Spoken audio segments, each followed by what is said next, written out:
and what to watch for next. Tickets at Canada's Farm Show, reginask.ca.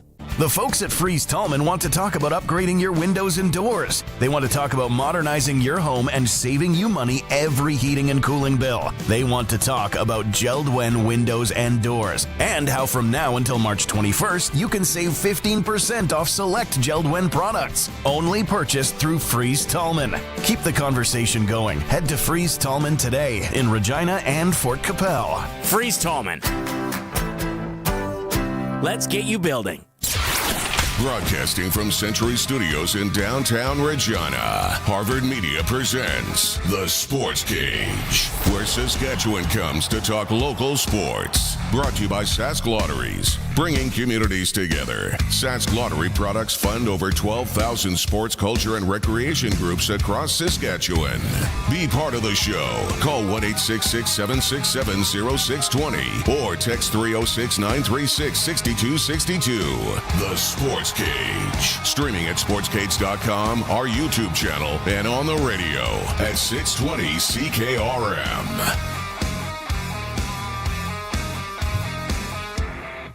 It's Tuesday. What an event we're at here. We're at Canada's Farm Show.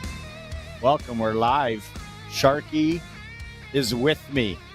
He is. He's signing autographs. Everybody knows Sharky coming by. Hey, Sharky. Hey, Sharky. It's the Sports Cage for 3 hours, thanks to Saskatchewan Lotteries, main fundraiser for sport, culture, and recreation in our province. We've got a jam-packed 3 hours for you here, live at the Farm Show. If you're coming by, stop and say hi. You don't know where we are, though. We are. What do we call this? The link. The Banner Hall is to the left. The new ITC and everything is to the right. And straight ahead would be the Brandt Center. Yes. Moving from your radio dial right to left, it's Barney Shinkaruk and Sharky. Heard that yesterday. Loved it.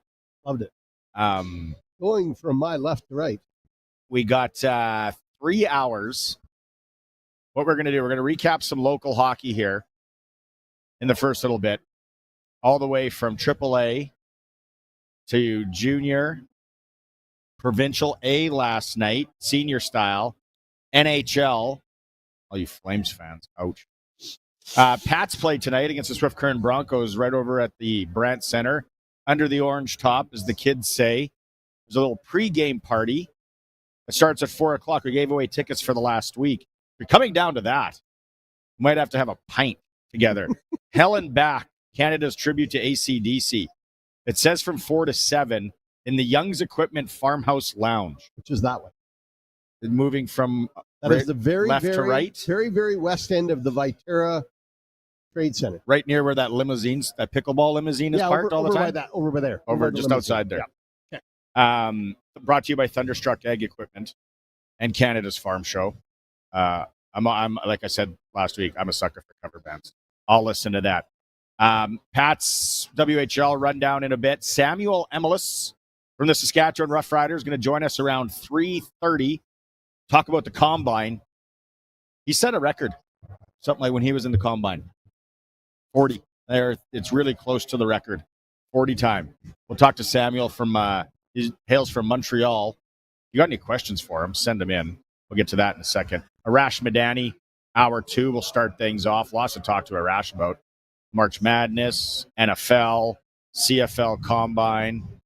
Probably sprinkle in a little NHL in there too. Clutch performer Ryan Smith, associate coach of the Regina Pats, going to join us live and on set here in hour 2. Into SJHL report time with Benny Walchuk for Southie Mainline Chrysler. Playoff time in the SJ. Curious to get Benny's if you'll give us his true predictions. I got some. I know you do. Yep. I'm ready. You without a comment is a big-time anomaly. Glen Suitor. I pre-taped Glen Suitor earlier today. He's in Edinburgh, Scotland.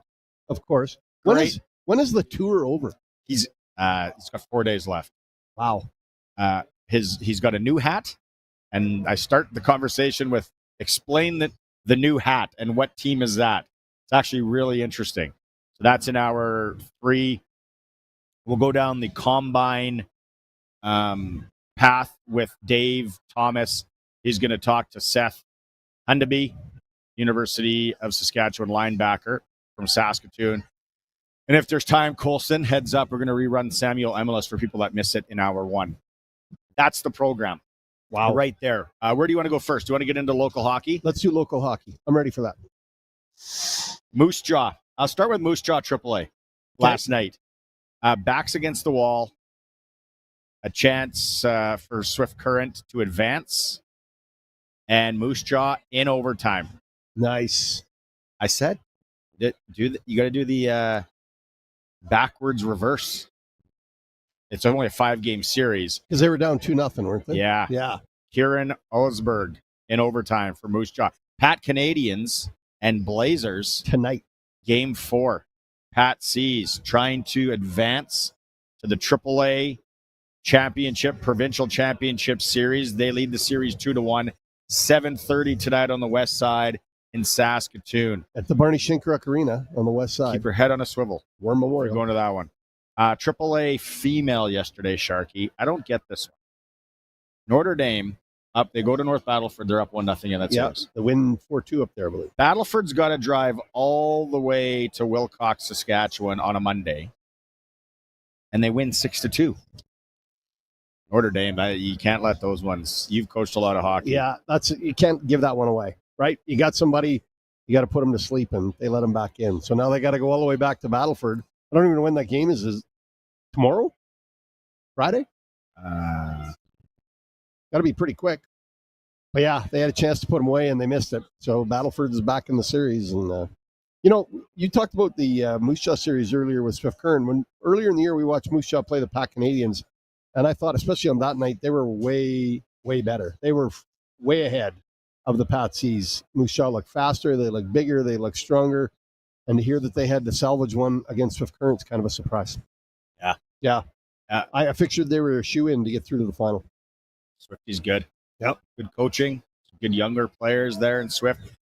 Going back to your female AAA, why wouldn't the girls load up the bus and head to North Battleford today? Really? 8 p.m. puck drop. So they played last night, and they're turning around going right back. Let's go. Is it a best of 3 or 5? 5. Okay. So I'm pretty sure it's 5. So, yeah, Notre Dame won't be back into their beds until like 3 in the morning. No. Fresh off a Tuesday trip to the Battlefords. That's a long Unless way they're to go. staying at the Tropical Inn. Then they'll be okay.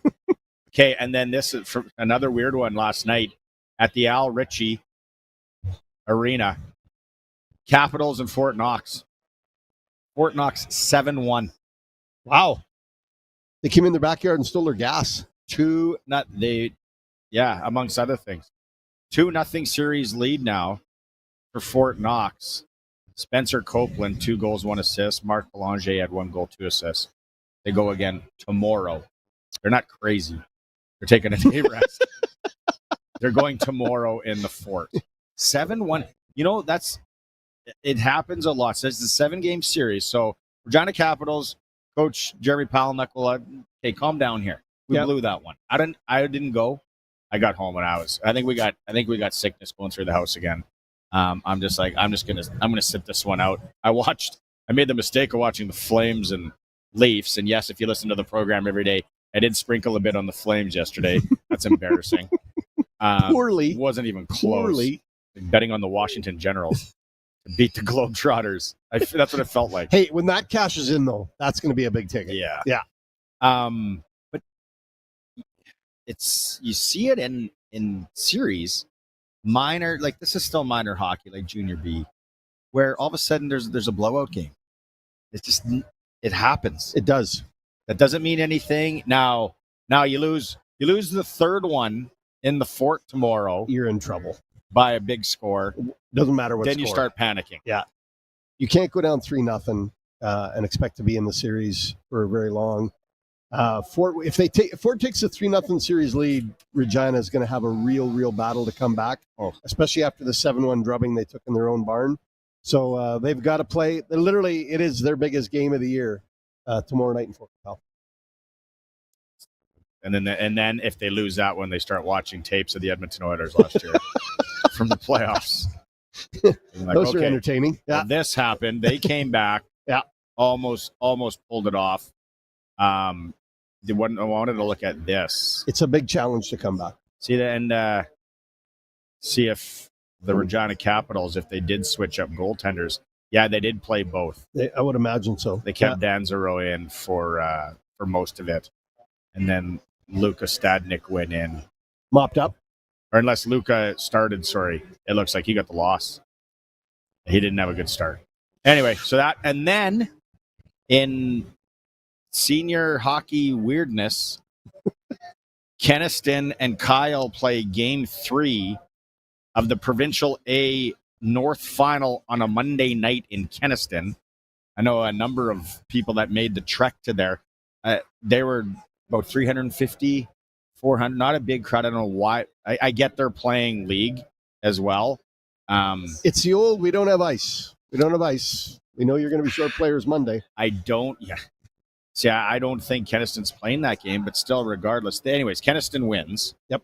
So now we got Kenaston and Round Lake Provincial A final. They can't figure out dates. Rumors going around that Kenaston's going to be booking the Belcher Center in Saskatoon, which makes sense. It doesn't. I mean, from a fan standpoint, in terms of the number of people that can get in, yes. But you give away your home ice advantage if you get out of your barn, right? If they played all year in that barn, you don't give that away. You got enough U of S Huskies on that Kenaston team? There is a lot of Huskies that on is that still team. home ice advantage. There is, but it makes a big difference. I wouldn't give that away. I'd force Round Lake to come in there and battle away. Financially, you would go 700 people instead of 2,500 to 3,000. Depends what Belcher's going to cost you too. They're not going to give that rink away for you. Your cost for the day is going to be a worst case scenario $1,500. Again, I don't believe in giving away your home ice. Jam them in there. You know where all the bolts are sticking out of the boards and the screws are loose. All the corners have bounced. Don't give that away. Play them in your rink. Make them play. Make them beat you in your barn, not somewhere else. It's nice and comfy. I'd go to the Belcher. Pack it. I'm thinking money. Pack it. I'm thinking a nice 30K day. You wouldn't get in on the concession and the beer sales. Nope. But you'd make up for it in butts in the seats for sure. No, make them play in Kenaston. Where's Round Lake going to play? Sheet up there. Where's Round Lake going to go? They played OCHAP. Lots of OCHAP. You're 20. Oh, Balcarres moved 25. To Fort Capel. Yeah. That's what it was. Yeah. No, Chief Denton George Arena in OCHAP, one of the nicest barns in the province, like including WHL barns. I haven't been in it. My apologies. Yeah, it's nice. And then what do you think? So let's get into this and then we'll take a break. We'll go WHL. What are you thinking about this SJHL first round? Well, I think 1 and 2 are, I don't want to say they're gimmies, but 1 and 2 are kind of decided. Melfort's just a wagon to play against. It's going to be tough for Kindersley to take 4 from them. So that's a real battle. Flin Flon has been hot all year, and especially to go into Flin Flon for Humboldt is going to be a big challenge. After that, Weyburn, Battleford, they're both going in the same way in the playoffs, 6-4 in their last 10. That has a possibility to go deeper and be undecided. But as everybody knows, the favorite is the 4 versus 5, Melville Yorkton. Buy tickets for all 7 games because she's going the limit. But Melville is hot. Don't get me wrong. They are playing very well. I don't know if Colson's putting up on the stream the rundowns of the SJHL. If not, this would be a really good time to do it. We're talking about it. Yorkton, Melville, coin toss for me. It is. It's super tight. I was looking at all their stats coming in. Melville's penalty kills high, but their power play's low. But their last 10, I think they're 7-3. Yorkton's 5-5. Melville, it's too close to call. It really is. It's gonna go the distance too, unless something goofy happens, a goalie gets hurt or something like that. But 7 games. Interested to hear Benny Walchuk in the SJHL report coming up in hour 2. Talk about that. Let's go for a quick break, and then when we come back, I want to get your thoughts on the Western Hockey League, where things stand going in. Interesting night tonight for one of the teams playing in that Eastern Conference. It's it's a real coin toss. With Sportscage, we are live at Canada's Farm Show. We are in between first and first, or the nexus of the universe. No, we're Banner Hall and the ITC, the kind of link there. If you're walking around, looks fun. Some good grub over there. Smells really good. Everything's happening. We're live streaming on sportscage.com, on X, and of course on 620 CKRM. Been there, done that. We get it. And we've got something great for you. The Great Bin Giveaway on 620 CKRM. We're giving you the chance to win a 100-ton fertilizer bin from Core Grain. All you have to do is be listening to find out which sponsor locations you can enter at, all across southern Saskatchewan. You'll also have some chances to qualify during Saskag Today with Ryan Young. The grand prize draw will take place at Egg in Motion this July. Don't miss out on your chance to have a shot at the Great Bin Giveaway. Brought to you by Ag Direct Hail Insurance, Zipperlock Building Company, McDougall Auctioneers, and 620 CKRM. Future Ford has been serving the Melville area for over 30 years. They've had some changes over the years, but the one thing they focus on is the future. Their staff are ready for what's to come. Ford tech is changing all the time, with new connected vehicle technology like EV, self-driving, and more. They are part of a large dealer group with access to hundreds of vehicles of all makes, so they can help you find yours. Check out their full inventory 24/7 and book a test drive today at www.futureford.ca. Get ready to drive into the future. Why? Because the future is Future Ford. Come join an unforgettable evening at the Regina Red Sox Dinner and Auction on Saturday, April 26th at the Turvey Center.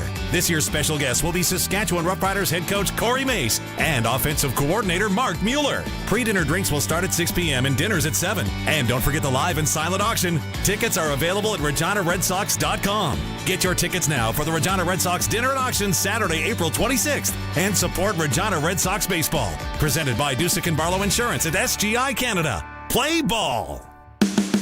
Saskatchewan, it's time to talk sports. Sportscage is on the air. Be part of the show. Call 936-6262 or toll free 1-866-767-0620. And we're always online at sportscage.com. 620 CKRM.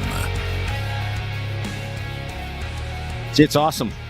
There we go. When you're at the Ag Show here live, it's not called Farm Progress anymore. It changed the name. Canada's Farm Show. Oh, it's farm. Oh, look at that. There's no progress on the farm. Rebrand, but we just met Carson Stu from the Ituna Kelleher area. Plays U7 hockey. Yeah, says the rink in Ituna is pretty sweet. It is. You played in the old one, you said. I did. Lost his tooth. Oh, that's where you lost the tooth. It's my first dental incident. Ituna. Nice. Yeah. Carson, he's got an NFL sweater. I said, do you have a favorite NFL team? He's a fan of the league. The whole league. Fan of the brand. Smart. That's right. Yeah. You pick up a team in like mid to late January. Yeah. It's a good time to start cheering. Right around the start of the playoffs. Yeah. Find your favorite. Pats and Swift Current Broncos tonight at the Agrodome. 7 p.m. puck drop. You can hear it right here on 620 CKRM, 6:30 pregame show. And then they have the tailgate party. It's 4 to 7. Down that way. Down here. AC/DC cover band. Yee! That's going to be awesome. Okay, so from our broadcast left to right. Yeah. The Broncos, they still got a chance to catch the Oil Kings. Yeah. They do have a chance to catch the Oil Kings. Slim, but it's there. And they're locked into the 8th seed. Yeah. Yeah. But if they catch the Oil Kings and they get that 7th seed, that means they play either Brandon, PA, or Saskatoon in the first round. Or, Brandon, PA, or Saskatoon. That's the way it's going to wash out. Yeah, they could even beat. No, the Oil Kings can't catch it. So it's going to be fun to watch. Swift Current still got lots to play for. And they're not going to be taking their foot off the pedal tonight. No. Moose Jaw's at PA. Prince Albert Raiders just nicely situated in that 6th spot. But Chikai. Because if PA wins tonight, they move into the second spot in the Eastern Conference standings. They do. Now, the other teams would have a game in hand. Yep. But wouldn't that be? It was Saskatoon, and then it was Brandon, and then now all of a sudden PA with a Still new in the head mix. coach. Yep. But Brandon's last two are a home and home with the Pats. So you got to think they're looking at a chance to take 4 points in. And no one from the Pats will admit this. But if you finish last, you get 6 ping pong balls. If you finish second last, you get 5. And third last, you get 4. So, again, let's wink, wink, nudge, nudge, and let common sense prevail here. You want to finish last. You do. Or you hope your ping pong ball comes out first. Because the first pick overall is going to be pretty special. Who does Moose Jaw have left? You know that? I believe Swift Current. That would make sense. A little home and home. Yeah, I believe Swift Current. And Kelowna, see, Kelowna has kind of come out, and I forget what's their record here. They're far enough ahead, though. In their past 10 games, Kelowna is 1-9. They've lost 9 in a row. Yes. And I think even if you go further, I was texting with John Keane, our WHL insider. I forget what he said. Kelowna has done a good job. I think, hey, this is me, of tanking, basically. Well, saying giving themselves a chance.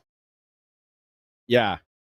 Kelowna has lost 25 of the last 26. That's what Keener said. What? That's a streak. What That's a run. Kids. Now, Kelowna's the host next year for the Cup, right? And therein lies the interesting conundrum. Yeah. They're going to need players. Kelowna gets that first round pick. Kelowna gets the first overall pick. You need players. You're hosting the Memorial Cup. Let's call a spade a spade. You're going to move them. You have to move them. What are you going to get for them? You could get a boatload. Yeah, you need a 2 studs that can come in. I think 2 studs that can play next year. Like 2 18-year-olds are going to be 19 that are going to be the best players in the league. Exactly. Yeah. Then you need some capital, and then you trade that capital later, maybe to get some more guys in. Yeah. Well, why? But now, now we go back to this conversation that I started with you the last time we were on about the NCAA change and what that means about going after 18-year-olds that are playing junior A. No, that's you are correct, sir. Right? So who are the best junior A players at 18-year-old in Western Canada? Like Kelowna should go, taking that guy from Melfort, I'm taking that guy from Brooks, I'm taking that guy from so-and-so, and those guys are going to be on our list for next I know, year. but when you talk to off camera, off mic, when you talk to WHL managers and coaches and stuff, they'll tell you it's a big jump right now. But in the past, it might have been a big jump. I think we're going to see. You're talking Cooper all days. Yes. Yeah. No, I get it. And bigger, stronger, is that going to become a thing? Yeah. So, but it's real interesting tonight. Again, Swift Current Pats 7:00 right here, steps away from where we are, and then Moose Jaw is in Prince Albert, and Moose Jaw 36 points. I think when we wake up tomorrow morning, Moose Jaw will have 36 points. I'm just saying. Jason Ripplinger and no dummy. He's I'm sure he'd like to have that pick back, but it won them the league championship last year. But you hung a banner. Yeah. You hung a banner. CFL football talk when we come back. Samuel Emilus. We're hoping that he is going to hop on the link and he will join us. We are live at Canada's Farm Show presented by Viterra. Come and find us. Say hi. Throw something at us. It's all good. Sportscage streaming at sportscage.com. Of course, on X. And then on the mighty 620 CKRM. When you need a barn, there's lots of planning and pricing and options and this and that. That's where Affordable Barns comes in. They'll build a prefabricated steel structure on your property in just a few days at an affordable price. All the prices and options are clearly listed online for easy access. Affordable Barns are low maintenance, low fire risk, and include box stalls. You don't even need a contractor. Affordable Barns does exactly what you'd expect. Supplies quality, affordable barns. Get a quote today at affordablebarns.com or on social media. SaskToday.ca is your local news source, proudly serving communities all across Saskatchewan. Sask Today's team of local journalists are on the ground focusing on local topics that matter to you. From agriculture, local community news, sports, and more. Find it all at SaskToday.ca. Sign up for our daily news digest at SaskToday.ca. From Harvard Media, everywhere. So, since that little ding on my car last week, I don't know where to take it. I don't even know. That's easy. Take it to Regina Motor Products. Who said that? I did. Down here. I'm Terry the Tire. Regina Motor Products Chevrolet Collision Center and SGI accredited auto body repair is a full-service collision and body shop that works on all makes and models. Just submit your claim to SGI and set an appointment to get your appraisal done. Easy. I bet you're tired after saying all that. South at Highway 1 and 6, Albert Street. RMPChevrolet.com. If it's happening in sports in Saskatchewan, we've got it covered on Sportscage. Be part of the show. Call 936-6262 or toll free 1-866-767-0620. On your radio at 620 CKRM and online at sportscage.com. Meet all kinds of people. We do. Bryce Reynoldson, Chamberlain area. Stop by. Was it a heckle or did he say hi? A little of both. We're at Canada's Farm Show. Thanks to everyone who brought us here. Good job, Curtis. He's got us buttoned up. Let's go out on the Western Pizza guest hotline. If you guys think we did this, we had nothing to do with any of this. That's all Curtis. If you don't have anything to do with supper tonight, then just pick up Western Pizza. Pick up special, any of the Greek favorites you like. It's always a great night for Western Pizza. Joining us on the Western Pizza guest hotline from your Saskatchewan Roughriders, Samuel Emilus. There he is right there. How's it going? Okay, who did we talk to recently that was in their vehicle? Looked similar. They were sitting outside of a gym. Are you going to the gym right now? No, I just finished.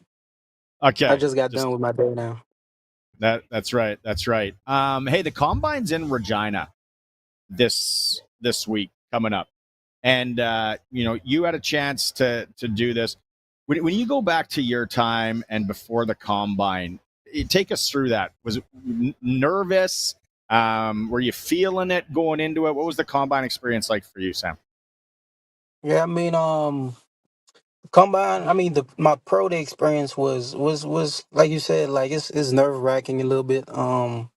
You really work like a month and a half, 2 months just waiting for that one day, just get ready and show out in front of the scouts. So it's definitely nerve wracking, but once you're done with your day, is like a monkey off your back. So, but to say the least, it was a good experience, and it's only happened one time, and I'm glad it's in the past. 40-yard dash time was 4.55, I believe. I was in the mid 4.5. Okay, 4.49. Okay. Hey, which was make up whatever you want. Which was the fastest one, I think. Like, so yeah. Take us through that, because I've always, we watch it in the NFL and guys are doing it, and we're going to be seeing it here this week. What's the key? What's the key in running that 40? I mean, the key really is definitely the start. I feel like the start, you can steal a couple of milliseconds, and that was really the main focus. Like, I was like, I got to make sure I have a good start to make sure that the rest of the 40-yard or the rest of the 20-yard is just smooth. But when I was working out, that was my main focus for sure, and I think I did pretty good. I think I had my 10-yard split was like a 1.49, which is it's actually good. Yeah, that sounds really good. It sounds faster than I can move. That's it. Yeah, in a car. Hey Samuel, I got a question for you in regards to advice you would give a young guy that's going there right now. So he's going to the Combine. He's, like you said, there's nerves waiting for that first day. You took him aside. What would you tell that young fella? Really, just be yourself. You've been yourself this whole time. You just got to be yourself really to that same day. Like, don't change. Not because it's coaches, Cal talking to you. Just be yourself. You've been working this whole time, making sure that you get there and finally you there. So just be yourself and enjoy the process at the same time. Like, it's an experience. It's a opportunity that not everybody have. So enjoy the whole process and have fun with it. And at the same time, be yourself. Nice. Did you lean on anyone for advice before you went? Yeah, I did talk a couple of guys I knew that did it the year prior. Like a few guys like in the CFL, like Brian Arimana, Reda Oh, we lost him on the feed. We'll get him right back though. to make just to make sure that I know what's ahead of me and what I should expect. All right, let's talk about the team. There's a lot of excitement around this team. Guys coming back, guys that have signed here. It's a culture thing. Now you guys got a year under your belt. Your mindset, what you're thinking as we sit here in March, probably can't wait for May. Yeah, I mean, I can't wait to go back and get on the field with those guys. I mean, just with the new coaching staff there we had last year, we was trying to build something, and obviously we fell short. But this year is another opportunity, and I'm excited to get back with the guys in May and work for the ultimate goal. When you talked about the goal and you talked about the new coaching staff coming in, and I think everybody in Canada saw the difference in our football team, and I call it our football team because I'm from Saskatchewan, so I feel like I own part of the operation. But when you saw that change come in, what was the biggest difference that they brought to the dressing room? What was the biggest difference from Coach Mo? If I would put one word, I would say accountability. Just not the coaches, but it was in between the players also, and it's like most of the players, like when most people when they take accountability, they think like when somebody not doing what they're supposed to do to just yell at him or get to him, but it was more than that. Like it was like, hey, if we want to put like some extra work in, everybody got to do it. You know what I'm saying? And extra meeting time, and most of the time it was just the players wanted to do it. So you don't want to be the one that being left out. So of course you're gonna partake in that, and I think that was the biggest thing this year, last year for sure. What makes Trevor Harris so good? Experience. He been in the league for what now, 20 years or plus. But nah, to be honest, what makes Trevor Harris great is he just ahead of the game. Like he see things before they happen, and he's seen every coverages, every situation that you can think of. So obviously, whenever you go to the battle with him, you feel comfortable, and he's just a guy you ready to run through a wall for him. So that's what Trevor brings to the table for sure, and he a big piece to our team. So what is the receiver group like? Like, tell us the inside story of the receiver group. You guys, there's only one ball. So, and everybody can catch it, and everybody's got speed, and everybody's got a lot of swagger. How do you guys get along with just one ball to catch out there? We just know that at one point the ball gonna come our way, and we're gonna make something with it. We are a big unselfish group. Nobody complain about getting the ball. And like you said, we got different personalities, different people that want to have the ball, but they know that I have the utmost confidence in the guy beside of me. So if he don't want to get in the ball, I just know he gonna make something happen with it. And I just got and when your turn come, you just gotta turn up also. So it's not about having one ball. It's about bringing that one ball to the goal line. Love it. Love it. What did you know? What did you know about Saskatchewan before they drafted you in 2022? Like Not a lot, province, to be city. honest. Yeah. Yeah, not a lot, to be honest. All I knew is they had a CFL team, and that was about it, to be honest. I didn't know much, but obviously once I got drafted, I started doing my research. Get more to know what are the main cities, uh the food, the culture a little bit. So I was doing my my due diligence. But at first, I didn't know too much about Saskatchewan, except that it had a CFL team. But it's home to you now. Yeah, Right? exactly. What? Yeah. Because you played Most definitely.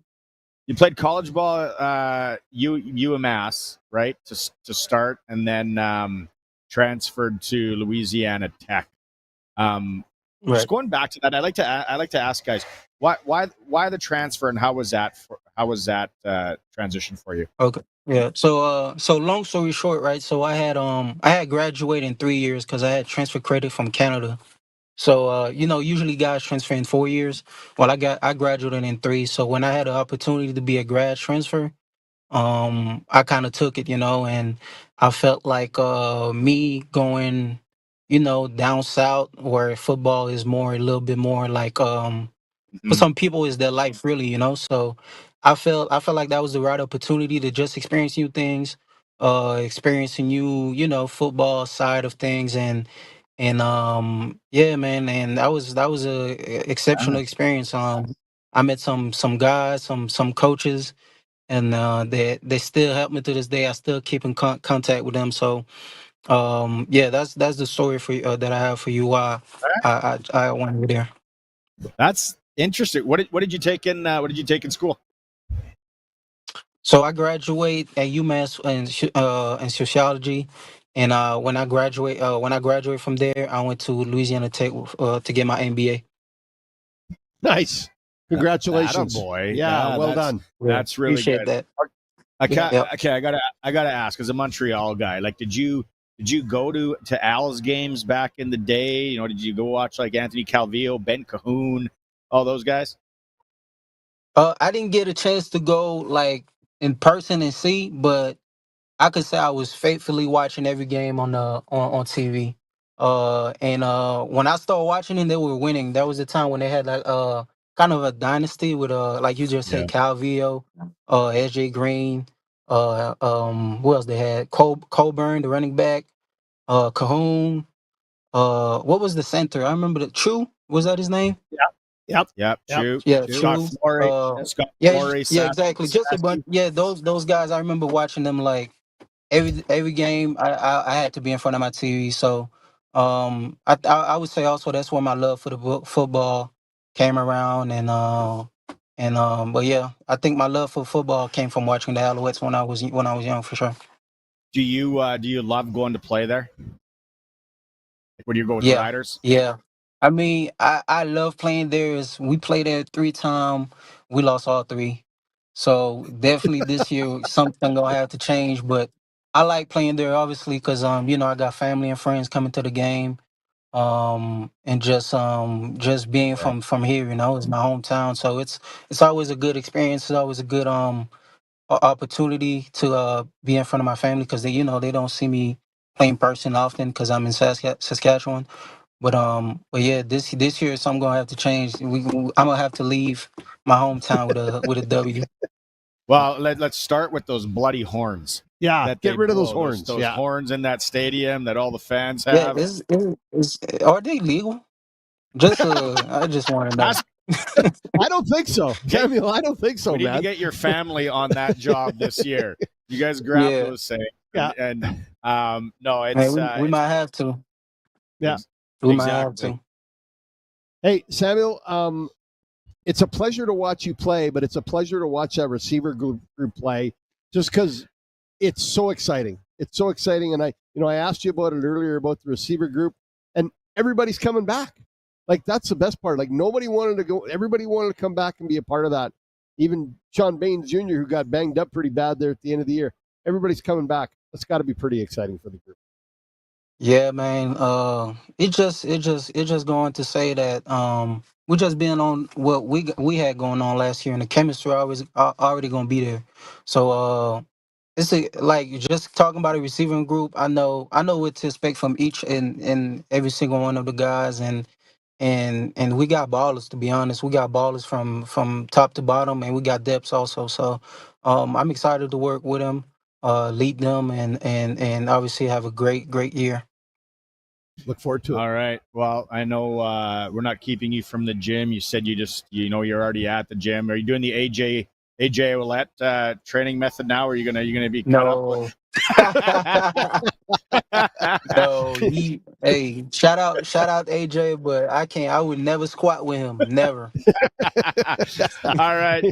Thanks for taking some time. We appreciate it, of course, and really, really, really looking forward to watching the season. Looking forward to your receiving group out there on the field. Yes, for sure. Thank you for having me.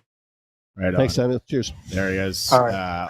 On the Western Pizza guest hotline, 27-year-old Samuel Emilus from Montreal, Quebec. What an outstanding young man. Let's go to break. Yeah. It's the Sports Cage. Getting up against news here on 620 CKRM. 620 CKRM is your home to country's greatest hits and the 90s at 9. 1 full hour featuring the biggest hits of the 90s. Garth, Reba, Alan, Shania, George, and so much more. No cassette tape or CDs required, and 90s mullets are optional. 90s at 9 for the town of Wolseley and the voice of Saskatchewan. 620 CKRM. A few years ago, I was doing okay, but the rising cost of living has made my credit card bills go through the roof, and I don't know how to handle it anymore. Times are tough right now. The cost of living is causing many to fall into debt through no fault of their own. It's easy to feel overwhelmed and stressed, but there are options that can help you get back on your feet. My name is Jasmine Brown, and I'm a licensed insolvency trustee. I can help you find a solution to become debt-free right here in Regina. Visit bdodebt.ca to learn more. There's market uncertainty, and it could cost you. New U.S. trade policies are driving up the price of equipment, parts, and essential supplies. Canadian farmers are left wondering, what's next? At Canada's Farm Show Regina, presented by Viterra, at the Real District, we bring the experts to the table with elbows up, U.S. politics and Canadian ag. This is your chance to hear from industry leaders breaking down what fast-changing and unstable markets mean for your farm and what to watch for next. Tickets at Canada's Farm Show, reginask.ca. Back to Sports Cage. Text 306-936-6262. 620 CKRM. We are live at Canada's Farm Show down here, the Real District. There's the hard-working fellows moving some chairs. Can you smell the prairie smoke and spice barbecue? Oh yeah. What am I, hard of smelling? Of course I can smell I'm that. hard of smelling. It smells really good. Oh, I'm just watching them over there. If you're coming down, you got a ticket to the Regina Pats game. There's a discount, just under $22 to go to that Pats Broncos game tonight, because you also get into the tailgate party at the Young's Equipment Farmhouse Lounge, 4 to 7. We got the AC/DC tribute band. Do we go tribute band or do we go cover band? I know tribute is kind of the way everyone goes now. I think it's tribute. Yeah. Okay, I'm going to call it cover band. I like being difficult. Okay. My wife will tell you that. I always say, do what you do best. Hell and Back, presented by Thunderstruck Ag Equipment. And it'll be that way. Canada's Farm Show. Radio dial left to right. All right. We kind of briefed everything on the local front, which we'll do again in hour 2. I want to talk a little NHL with you. Go ahead. Last night, the Calgary Flames. Yes. Talked to Eric Francis. Yes. He wasn't going to the game. He was maybe going to watch the game. He was in New York last night, was he not? He was going pedal down in New York. Let's not kid ourselves. Yeah. I saw a couple of his tweets, and I was like, ooh, Eric might be in one, which I like. I appreciate that. So hey, if there's going to be a place to be in one, New York City is one of those spots. 6-2, Maple Leafs over the Flames. The Flames had a goal disallowed on the power play to tie it up in the second period. Right around when I placed my in-game bet. Yes. And I was like, all right, here we go. And then that was, I didn't even know how they called it. It was an offside call, which I was like, nah, that's way too tight. They're not going to be able to call that. But they did. And then the Leafs ran away with it 6-2. Now they hop on the bird probably last night, get into New York. Yeah. Unless they went today, because as Eric said, there's no game day skate in New York.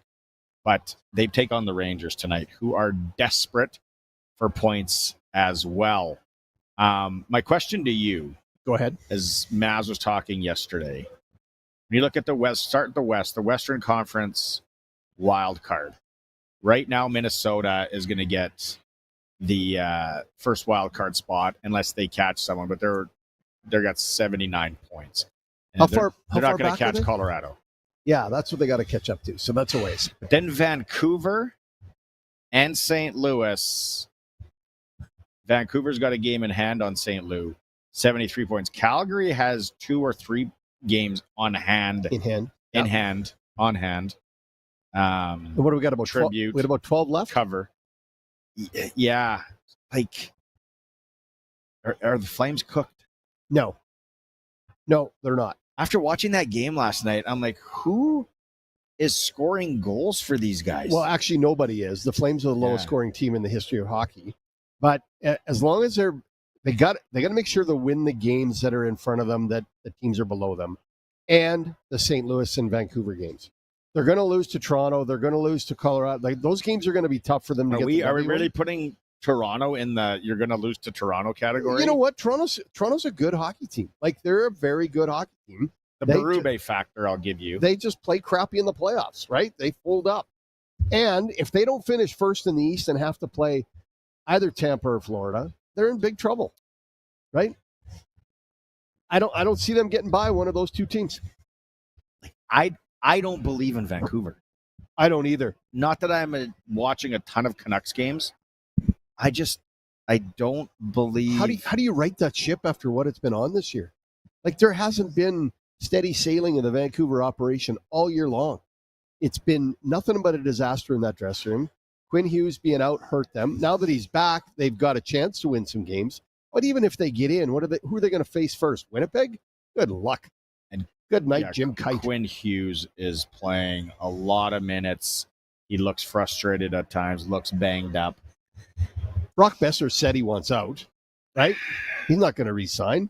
So then that's where the thing, St. Louis. But then the sneaky Utah Hockey Club, which I really thought they were going to make more of a jump in the last 10 days here. They haven't. They're still 2 back. But I think smart money would be on St. Louis Blues. They've won their last 2 games. Parayko's out. Yeah. And he's out for 6 weeks. Like, he's not a little bit out. He's out. And Bennington looked the hide of Jekyll the other night. He's got 2 different attitudes, and depending which one comes out, St. Louis has a chance or it's over at the puck drop. The anthem is the difference. That's what he should have on his goal mask. One side should be Jekyll, the other side Hyde. It's like, what is going on here? Which, being a St. Louis fan, you would have to be the roller coaster of emotions, and I'm sure a lot of fans don't want to, especially Edmonton Oilers fans right now. They're like, please don't get me started on roller coaster of emotions. What the last 11 months has been like for us, or 10 months. Yeah. Okay, so you're thinking St. Louis is getting that last spot. Wilson, are you writing this down? Wilson, please. You know what? No, just because I like to be different and difficult, I'll say Utah somehow sneaks in. I think the Flames are going to get it. Is that what I'm writing down? Utah sneaks in? Utah and the Flames. And then you write down Sharky Flame first, because that ain't happening. I don't think. I think the Flames, they've got the most complete game. They just need to get some more goals going. They need to score.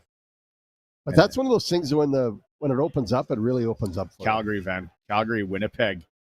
Yeah. Calgary, Winnipeg, first round. Yeah, take Winnipeg. A couple of comp pints would be good right now. Somebody could swing by. Okay, so then over to the East. Okay. And if you haven't really paid attention out there in Radio Land to the Eastern Conference wild card, tonight Calgary's taking on the Rangers. The Rangers are hanging on to that last wild card spot for dear life. They need to win. They do. They're not a bad hockey team. And Shesterkin, they've underachieved all year. Yeah. In net. Yeah. They've underachieved all year. For sure they have. Big time. Like, so you go, if you could go eyeball test, but if you went player versus player on a sheet of paper. Oh, the Rangers I would say in front. Wait, I say to my son all the time, all right, well, let's just go paper to paper. Okay, their guy and their guy. Who's out playing who there, do you think? Rather than go down the thing. Yeah, like New York. And they struggled to the year, and then now I think they are poised to get in there. I don't mind Montreal grinding away at 71. I don't want Montreal to get in. I don't want that false hope that they're good enough to advance. They still got to get better. Ottawa, I think, is going to be the team to get in. Oh, sure. yeah. They got 77 points. And Yeah, I'm they're actually on a tear. hoping. Yeah, they're on a tear. And because he'll play his brother, won't he? When he play Florida in the first round? Yeah, he would. So Florida and Ottawa would play in the first round.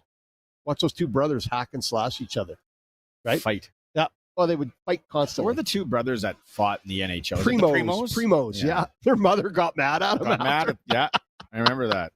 Like early 90s-ish. Yeah. Mid-90s. Mom phoned them both, gave them a scolding afterwards. Yeah. There'll be no more of that. Okay, so Colson, while you got the book out, who gets in? Okay, I got to come over and look what else you got. Rangers, Habs. Oh, Columbus. I'm taking Columbus. Yeah, 2 points back. I'm taking Columbus. I'll take the Rangers. Okay. I think the Rangers. What do I owe you right now? I owe you a pizza and a beer? A couple of beers? At least a couple of beers. Sharky had Calgary. Blue Jackets. Barney had Rangers. Yes. Yeah. All right. Tonight, cool bet. Calgary plus 215 in New York to take on the Rangers. Oof. Well, they probably flew last night because they wouldn't have flown today. You wouldn't want to fly it. I mean, that's probably a 6-hour flight to get 7-hour flight to get to New York. From Toronto? Oh, I thought like an hour and a half. Sorry, I thought they're in Calgary. Sorry, my mistake. Yeah, I was my like, mistake. 7. It's not even a 7-hour drive. No, I had them in the wrong city. Yeah.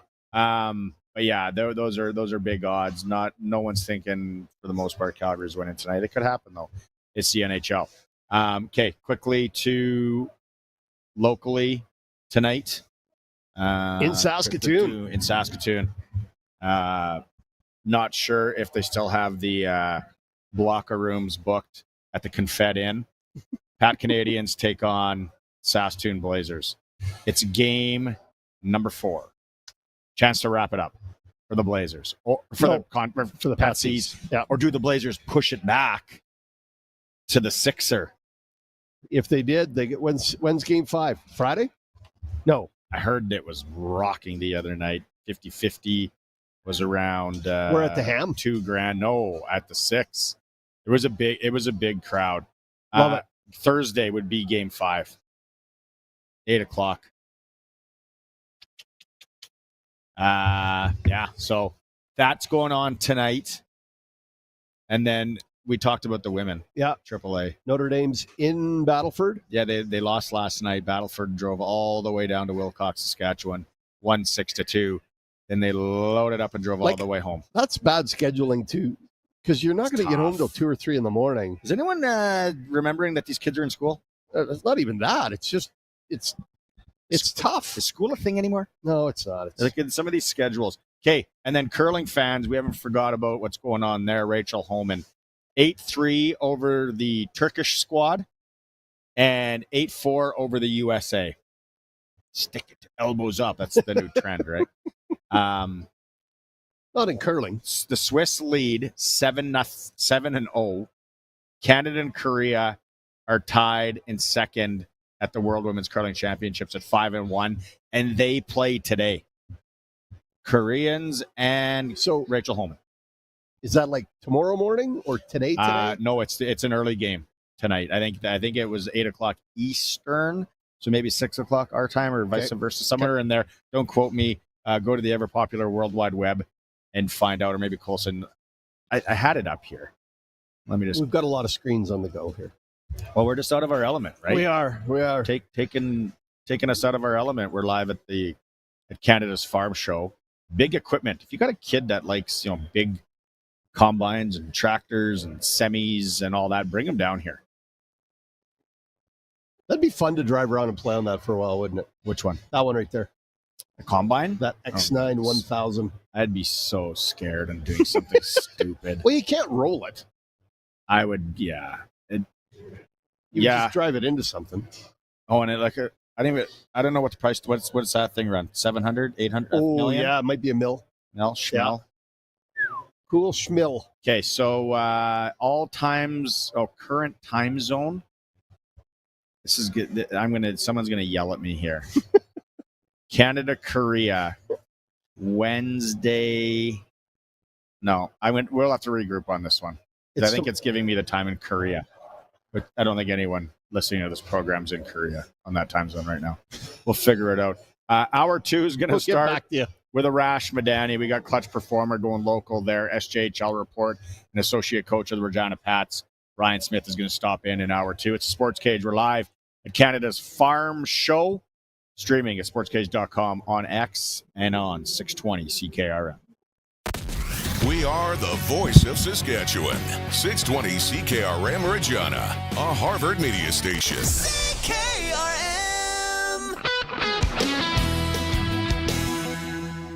It's 4 o'clock. Good afternoon. It's cloudy and it's -3 in Regina. I'm Corey Atkinson from the sasktoday.ca newsroom with 620 CKRM News. Tomorrow, the politicians will return to the provincial legislature, and the first order of business for the Sask Party government is a budget. Premier Scott Moe spoke about what people will see in the budget. I think you can expect a government that is going to deliver on behalf of Saskatchewan families. The focuses of where that will occur were evident in not only the campaign but the speech from the throne. So it'll be affordability, healthcare. It's going to be interesting to see how the government is planning to deal with tariffs from U.S. President Donald Trump, which will impact everything Saskatchewan has to offer from grain to potash to oil and gas. NDP leader Carla Beck is also interested to see what the government will be doing to address the many issues facing Saskatchewan. We're hoping to see a budget that acknowledges the very difficult situation that this province is in at. The budget will be released just after 2 o'clock tomorrow afternoon. sasktoday.ca and 620ckrm.com will have full coverage online, including reaction from across the province. The annual rate of inflation jumped significantly in the month of February to 2.6%. Statistics Canada says that's up from 1.9% in January. Canadian press reporter Craig Lord says the jump came after the federal government's 2-month tax holiday came to an end. Those taxes came roaring back, and with it, we saw inflation rise as well. So that is what the main thing Statistics Canada was pointing to, but there were other signs of underlying inflation. This is what the Bank of Canada tries to track very closely. There were signs it was a little bit stubborn and heating up a little bit heading into March. Statistics Canada says without the tax break in place for half of February, inflation would have come in at 3%.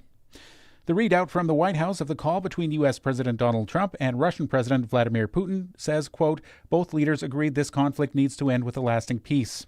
Reporter James Longman is in Kyiv and says Russia isn't budging on their demands. Now, Vladimir Putin has said in this long readout from the Kremlin that he expects that all military assistance to Ukraine has to stop.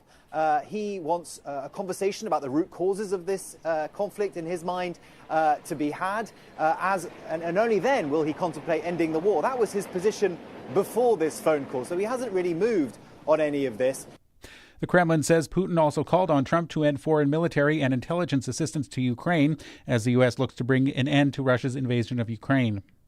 And Tracy Morgan says he is doing okay and that food poisoning was to blame for his taking ill during Monday's Knicks Heat game. The actor-comedian posted an update on Instagram this morning, along with a smiling photo from a hospital bed. He thanked fans for their concern and suggested humorously that perhaps his health episode even spelled good luck for the Knicks, who won the game. The 56-year-old Morgan is a longtime Knicks fan. That's your 620 CKRM News. Read more stories from around your community and around the province at sasktoday.ca and 620ckrm.com. Your weather is next.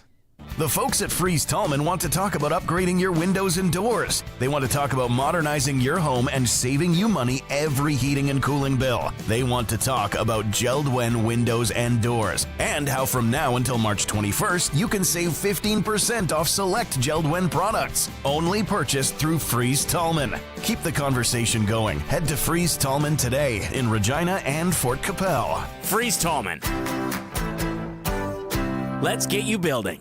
The best spot for secondhand goods is at the Suitor and Ship Pioneer Village and Museum's 42nd Annual Antiques and Collectibles Show and Vehicle Parts Sale on Friday, March 21st from noon till 8 p.m. and Saturday the 22nd from 9 till 5. You'll find antiques, collectibles, vintage auto and tractor parts, and much more. Admission is just $6. Kids 15 and under are free. The Suitor and Ship Pioneer Village and Museum at the Convention Center Exhibition Grounds, 250 Thatcher Drive East in Moose Jaw. And now your 620 CKRM precision weather forecast for Linex Regina. Serious protection, killer looks, 1865 McCara Street. Partly cloudy tonight with a low of -12. Tomorrow, sunshine with a high of -1. And on Thursday, a mix of sun and cloud and a high of +1. At this hour in Moose Jaw, it's cloudy. Winds are from the northwest at 8 and it's -4. Regina is cloudy also. Winds are from the northeast at 6 and it's -3. For more local news that matters to you, subscribe to our daily newsletter at sasktoday.ca. When you want the best for your truck, you want Line-X. Your truck has withstood the harshest elements Saskatchewan has thrown at it. Rocks, gravel, rain, sleet, and snow, and left with no chips, no rust. Line-X protective coating keeps your truck's bed liners, rocker panels, and bumpers looking like brand new. Don't settle for Brand X. Go with Line-X. It's serious protection. Come see why everybody loves taking their truck to Line-X Regina for their rocker panels, bumpers, and more. Line-X. Make your truck complete. 1865 McCara Street. The Beach Boys, Endless Summer Gold. Friday, March 28th at Branch Center. The music, the memories, the Beach Boys, riding an endless summer wave. Tickets on sale now at Ticketmaster.ca.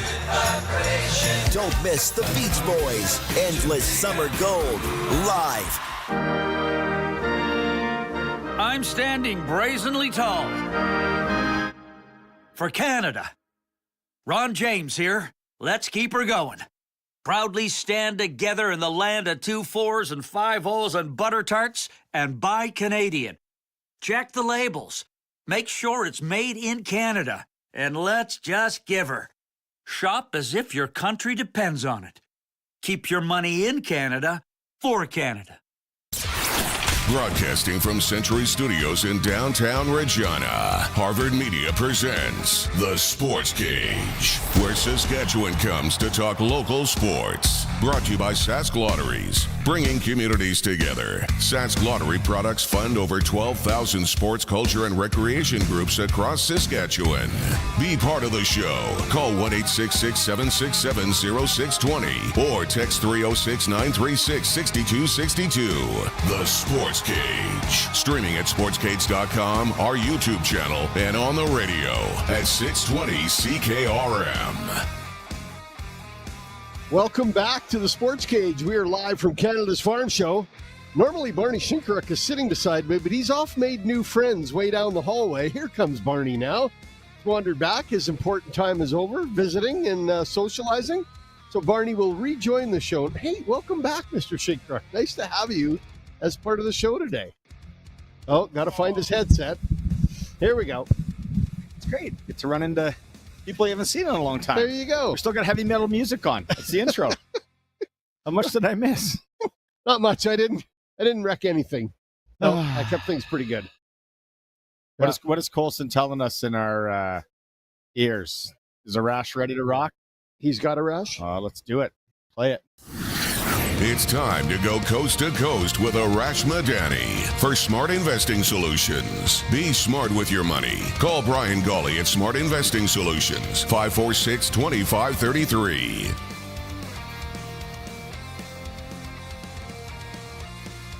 Madani. Hey, Arash, I'm going to jump in here before we start with you. Shout out to whoever texted in. Rachel Holman curls at 8:30 Newfoundland time. Roscoe, how does that help us? All I saw was 8:30. I thought that was our time. Gee, somebody look up what time she curls. It's 8:30 Newfoundland. No, I think that's 5 p.m. in Saskatchewan, isn't it? Because 8:30 Newfoundland is 7 Eastern. No, I think Roscoe's hitting the sauce on this Tuesday. And he's just screwing with us. He's just throwing dates and times at us. And then Gary in Winnipeg. I just went to the Prairie Land Rentals text line. Thanks to Prairie Land Rentals, of course, 600 Albert Street. Small jobs, big jobs. The crowd at the women's curling is disgusting. Less than 100 fans per set of games. Come on. They're not really showing the crowd, so I'm going to have to watch closely now tonight. Arash, what's going on in your neck of the woods? Do you look refreshed, Arash? You like bright sunshine. You look very good. Yeah, you know what's interesting, Sharky? When we do daylight savings time here in Ontario, and the sun, like I'm just in my living room, and the sun is just boom right in my face here. So don't need any lights, don't need anything like that. 6:09 Eastern time. This is where the sun is. We'll take it. What's the temperature there today? Yeah, I just went for a walk. This is what happens when you go into semi-retirement. It was light. It was light spring jacket and a long sleeve. That was the temperature today. Nice. Perfect. Yeah. Golf course is opening maybe in a few weeks. I would think so. There isn't much snow left on the ground here, so we'll take it. By the way, I know I've been out of the business for a little while now, Sharky. But way back in the olden days when I was doing radio, we showed up on time for the show. We showed up on time for the segment. Oh, buddy. And the worst part is he's way down the hallway. Like I can't even see him. He's so far away. I was doing stuff for my real job. Oh, yeah, sure. Talking to people. Okay, let's cut it. The mayor. Okay, thank you, Rose. The mayor of Sportscage Town. I like it.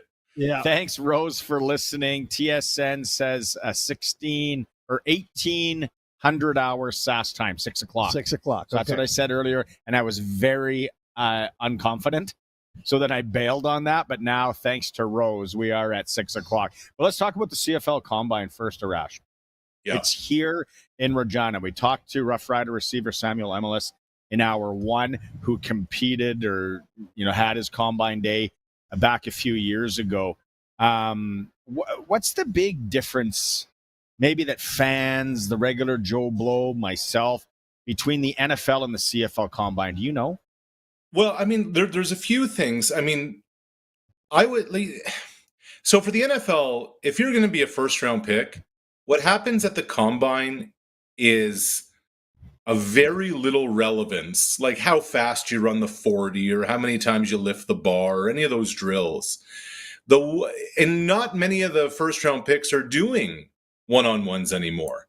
So what matters for an NFL guy going in is the meetings that they have with the teams and your medical.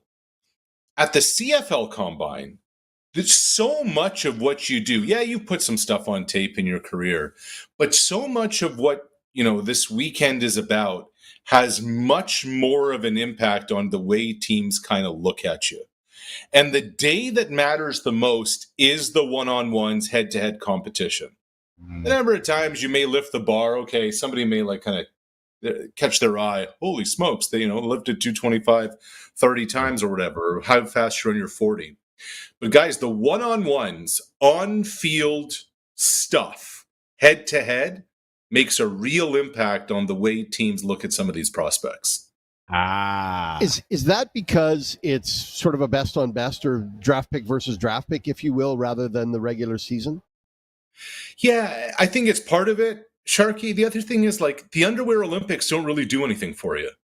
You can run as fast as you can. You can lift the bar as many times as possible, but that doesn't make you a football player.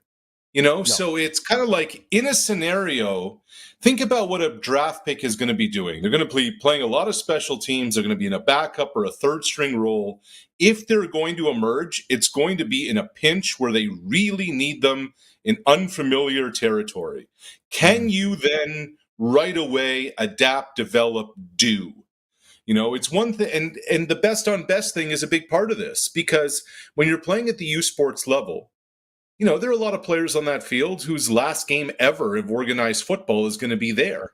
Yep. So, now you get a chance to go up against much better competition, and this is your audition. This is where a lot of, they'll look at your tape, but this is where a lot of that kind of can play itself out. Okay, what are we looking at? How many quarterbacks? Do we know quarterbacks? Have you looked into how many quarterbacks are coming to this? 3.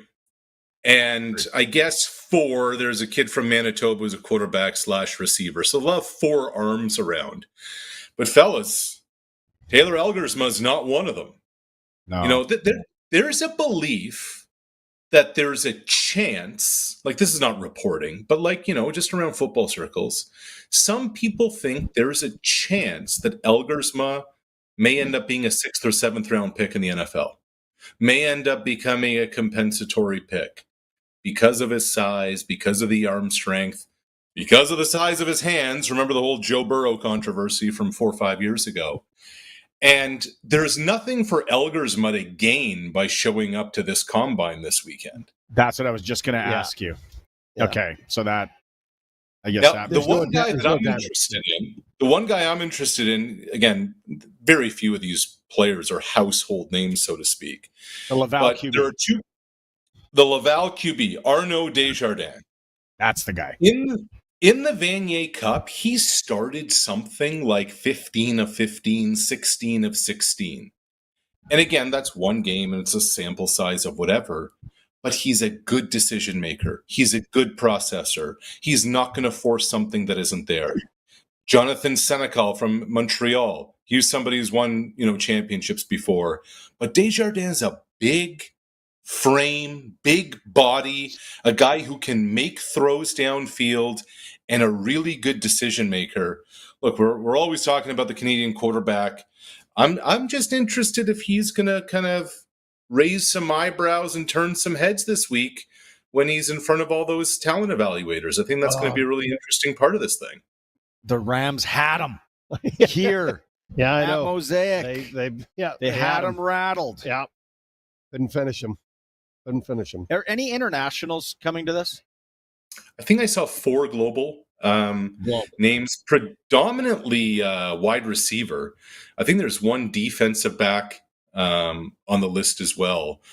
We're so used to seeing globals being punters and kickers. They're bringing some of the skilled guys over here too. So I thought there would be more, to be honest with you. But that's on the list so far anyway. Okay, so now the next biggest thing happening in sports right now is March Madness. I have no idea. I have no idea what's going on other than it's college basketball in the U.S. I do not follow it at all. And Florida's good. Yeah, Florida's good. So I've heard. Florida's the team to pick. Tell me what's going on at March Madness. So Sharky, I think where that puts you is at approximately 96% of the public who's going to fill out a bracket, who doesn't know anything about what's going on, but they're going to throw down $5, $10, $20, fill out a bracket, office pool with their friends online, whatever, and go through it. Guys, I remember in university, North Carolina was like an 8 seed one year. And my buddy's girlfriend at the time, God bless her, Jacqueline had an aunt named Caroline, so she picked the Tar Heels to win it all. And wouldn't you know it, the 8 seed Carolina Tar Heels were national champions, and Jacqueline won the pool. So, it's the Al Michaels line. Nobody knows anything. Everybody knows nothing. The best team doesn't always win. The number 1 overall seed in the tournament is Auburn. The best team probably is Florida. To me, Houston's very dangerous. But it's called March Madness for a reason, for many reasons, and it's crazy. Is there a name? Is there a name of anybody that we should be worried about or knowing about in this? Because used to be, now everyone's like a one and done. Yeah, and that's what's so interesting, guys, is that I think this is part of the reason why it's so up for grabs. There's no programs anymore. It's whatever team can assemble the best group of guys for a year, and away you go. And I think part of the allure of this whole thing is not just because it's brackets, and I think that plays a big part. It's that they're all 18, 19, 20-year-old kids. It's erratic. Their heartbeat is all over the place. It's loose balls all over. There's no structure. There's no professionalism when coming down to the dying seconds, and that's what kind of leads to these crazy finishes. Okay, let's regroup on Thursday about March Madness, because again, I got 4 brackets sent to me today, and I'm like, oh, what do I? Yeah, I don't know. Is how can I take Round Lake and Kennington? Houston, keep your eye on Houston. I just like the Cougs. Okay, Aaron Rodgers. I keep waking up every day being like, okay, does he play? So where's the dominoes are going to fall? What do we know there?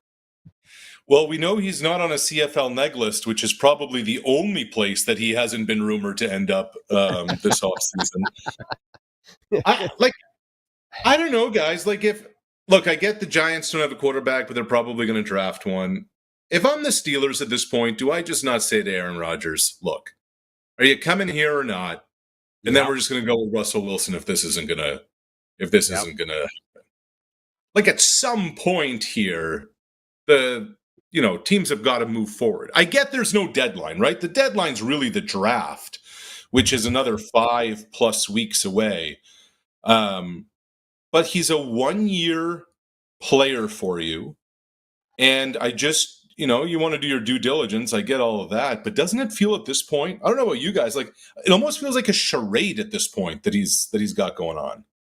What it does, it's a bit of an attention-seeking exercise in my books, right? That what he's doing. But is he which really is very on brand, Sharky? Yeah, it is. But is he really an upgrade from Russell Wilson? It's a good question. I think here's the thing. If I'm Pittsburgh, like I believe in continuity. And I just think year 2 in the same offense with an upgraded offensive line and a better receiving core bringing in DK Metcalf, I think you can get more out of Russell Wilson. Remember, Justin Fields started the first, 4, 5, 6 games for the Steelers? Exactly. Yeah. It wasn't until they lost to Dallas, I want to say about a month into the season, that they finally went with Russ. And Russ is younger. He's a little more dynamic. His body's in much better shape. Rodgers just looks like a guy who, coming off the Achilles, just can't really move anymore. I don't know, but then Russ kind of got chubby in Denver, looked out of shape. And I don't know. I don't know what's going on there. I'm very curious. Okay, let's end it with this.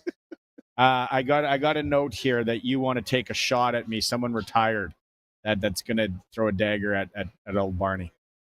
Oh, what's the dagger here? Brandon Graham. Yes. Oh, Brandon Graham. Okay, so for those of you watching on the stream, this is the Super Bowl in 2017 when the Eagles beat the Patriots. Brandon Graham strip sack of Tom Brady. Yep. Eagles up 38-33 with just over 2 minutes to go. Made the defining play to win the Super Bowl. But guys, it's 2025. Brandon Graham played all 15 years of his NFL career with one franchise and comes back from a torn pec to play in the Super Bowl and made an impact this year when they won their second title. I don't know. Yeah. Outside of quarterback, I don't think we will see another professional football player ever play 15 years for the same franchise. I think Brandon Graham may be the last one to do it, and what a way to go out. Colson, write it down in the book. Yeah. It's pretty unique. It's pretty unique. All right, let's catch up on Thursday. I'll fill out one bracket just so you can laugh at me. How about that? You know what? You say that, and you're going to finish third. You're going to end up getting the $50 booby prize, the bronze medalist. Jacqueline, give me the names of your other aunties. Yeah, or grandmas or whatever. I'm taking them. All right, buddy. Thanks so much. Talk to you again. See you, boys. You got it. Coast to coast with Arash Madani for Brian Gawley. Smart investing solutions. We'll go to break. We come back. We got Pat's associate coach standing by, Ryan Smith. It's the Sports Cage live from Canada's Farm Show, on the home of the Pats, 620 CKRM. I'm Michael Cram, Member of Parliament for Regina Wascana. Who's really on Saskatchewan's side? The Liberals? They imposed a carbon tax, clawed back our healthcare transfers, and cancelled pipelines. The NDP? Jagmeet Singh always took Trudeau's side, keeping him in power so he could get his pension. Your Conservative MPs fight the carbon tax, support Saskatchewan's energy workers, and defend our health payments. Only Conservatives are always on Saskatchewan's side. Milligan Bio has a need for seed, and they want your heated and damaged canola today. Milligan Bio, a locally owned Canadian company based in Foam Lake, has space available for your canola and is accepting immediate delivery. Get that damaged canola out of your bins and put the cash in your pocket. Call Milligan Bio now at 272-6284. That's 272-6284 to arrange your delivery or on-farm pickup. MilliganBio.com. Proven by countless farmers, 900 Series fence sprayers set the standard for your crops, and it's available at Nick's Service in Emerald Park. Featuring 370 horsepower, 132-foot boom, 1,580-gallon tank, smart drive 4-wheel steering, and liquid logic recirculating boom, the 900 Series fence sprayers are backed by a 3-year, 2,000-hour Gold Star warranty. Leaders drive Fendt. To learn more about making your crops successful, visit Nick's Service today. nickservice.com. Get it hot, get it fast. Western Pizza. Dinner served. What's this? Pizza. Looks like cardboard. It is. Cut into a circle. What? Hope you're hungry. You wouldn't order cardboard for dinner, and that's not what you get when you order from Western Pizza. Think I'll order Western Pizza. They've got their pizza down to perfection. Western Pizza. Big on toppings, big on taste. Dine in or takeout. Order today. And get it hot, get it fast. Western Pizza. Don't miss a minute of Sportscage. Podcasts are posted at sportscage.com. 620 CKRM.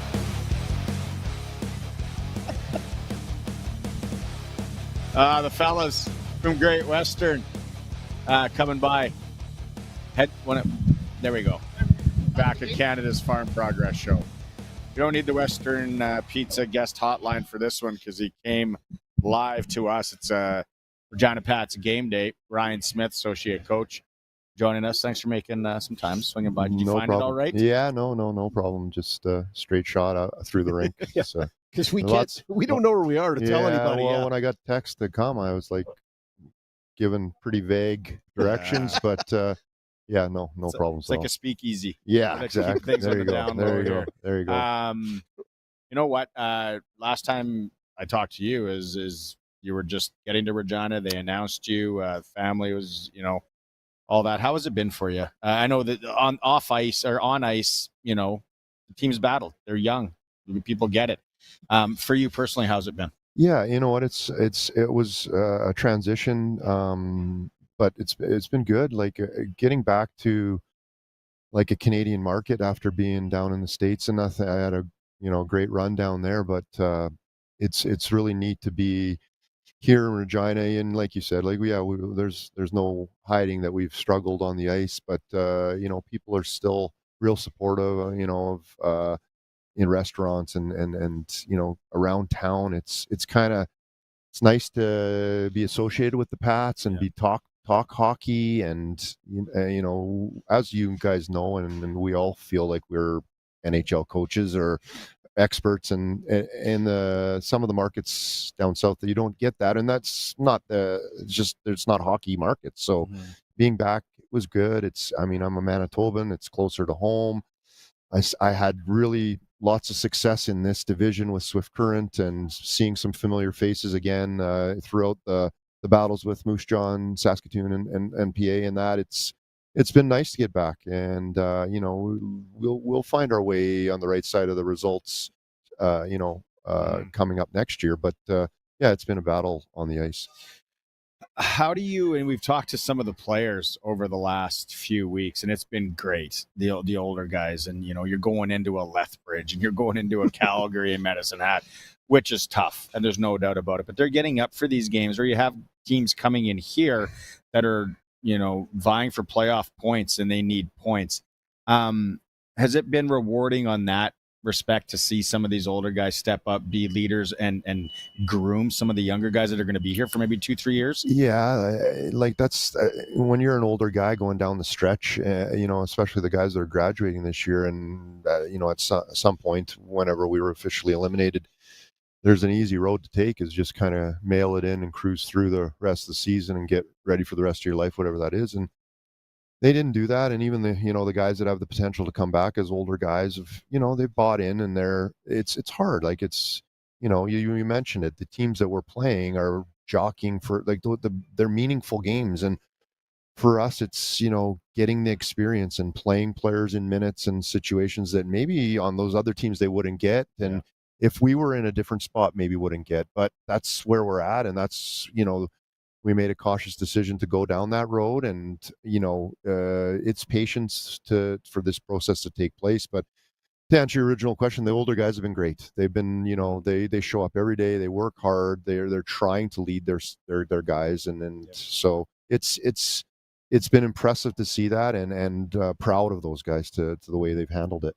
Ryan, what's your biggest takeaway from the guys that are coming back, the young guys? What's your biggest takeaway that you watched this year as they developed in preparing for next year? Well, I just here's my take: is that you got to play. Like you can be in the Western League at 16 and play 6 minutes a game and or be scratched every once in a while. Like our guys are getting an opportunity to play, 10, 15, 20 minutes a game, and they're playing against top, matchups aren't our favor. And for us, have our younger D play against the Braden Yeagers and the Gavin McKenna's, shift in and shift out. Like we're not talking about one shift where you, like when you're on a team that's a little stronger, where you're like once in a while they get caught out there against them. Like we're purposely putting them out there against them they're living it. So they're getting to live this. And I think that's going to be the takeaway is like, I survived that game against McKenna, and I, actually stopped them a couple times, and so that's probably the takeaway. And there's been some hard lessons learned in some of those games as well. Have you ever been? Your coaching resume. This isn't your first coaching gig. You've been around. Have you ever been through that before? Yeah, like honestly, in Spokane and before last year, we only won 15 games the year before, and we did a similar kind of, we did the same approach and went young and gave guys all the opportunities, gave some older guys some opportunities to move to teams to win or to have a chance. And last year we doubled the wins and got into the playoffs, and now obviously this year, I mean, we're looking on your screen where they're sitting in the standings. So the process will work, I believe, and I've lived it. So it's the start of it again, and we'll see where it goes. He's got some junior A experience coaching. Yes, I'm going to let you ask that question. You're going to give. So I have kind of a theory of what's going to happen with the NCAA switch and what that's going to cost. Sure, yeah. There's an opportunity now, whereas a kid may have stayed junior A before thinking he was protecting that spot. He could be an 18-year-old playing junior A that you go, we want to bring him up. Yeah. We want to have him in the lineup. Is there going to be that up and down in the lineup? Do you think there's going to be some kids get those looks that they maybe passed on before? I think this whole thing changes everything, guys. I mean, we're at a point now where the player has the opportunity to just really decide where he's going to go, and he can go anywhere he wants now. Yeah. And there's nothing rule-wise holding him back from coming to the Western League and then going to NCAA. I mean, it is literally the reason they opened it up. So there's a player in PA that did it. He was in Steinbach, who's from my home province. Very, very good team, very good player. 18 years old. Now he's playing in PA. He left like at Christmas time or something like that. So it's already happened. Will it happen more? Yeah, I think it will. I mean, if we have a player on our list in Regina that's playing in wherever he's playing, I'm not going to name a province, and he is doing really well and we've wanted him, and he decides at some point, I mean, you have to look at the makeup of your own team that you don't disrupt it. But I mean, you don't turn away good players in this business, in sport in general. And, so I think you'll see that a little bit. I think you'll see players make that decision earlier, come to our league at 16 and 17 instead of pressing the brakes a little bit to see where they're at. So it doesn't hurt them anymore. Do you think that there's a possibility the Western Hockey League becomes an older league? A more an 18, 19-year-old league? I think it might go the other way, guys. I think you might see, like I said, the 16-year-old that was hesitant, I don't want to ruin my eligibility, to go, I'm in. Like, I don't have to worry about that. I can go play 3 years in Regina or Spokane or Vancouver, and then I can go to UND or Nebraska or wherever, And so I think that, the tricky thing is going to be to hold on to those guys throughout their Western League career, that they don't jump to the NCAA too early. Yeah, that'd be the only catch. That's the catch, and that's the worry. And there's a real possibility that that's going to happen. That I think that personally, with a kid first year bantam hockey this year, and where's AAA going to go now? Where's it going to go? And with the NCAA, I'm wondering if the younger kids go, but a lot of teams are going to be so much older. If you got your powers that they're 21, 22, 23, 24-year-old kids, and then now it's like, hey, 17-year-old, go play in Michigan.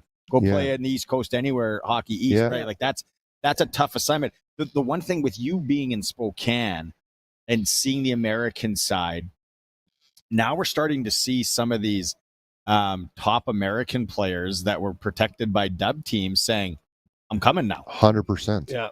100%. Like it's the Minnesota player that's playing high school hockey that's dreamed of playing for the Gophers and doesn't want to ruin that dream, does not have to worry about ruining that dream to come to Regina or Brandon or wherever, and for us, we're in a spot where Luke Christofferson, I screenshotted this. Yeah. He's a top Minnesota player. There you go. Big defenseman. Yeah. He would have, because Minnesota, they want to play college hockey 100% at any of those schools there. And now he's coming here because he can still go do that. That's the beauty of this for the player, the parent, and I think it'll work for both leagues. I'm sure there's guys that are saying, Smitty, what the hell are you talking about? I think it will. I think there's some that are in the junior A league and in the NCAA that are, this can work for us. We can make this work.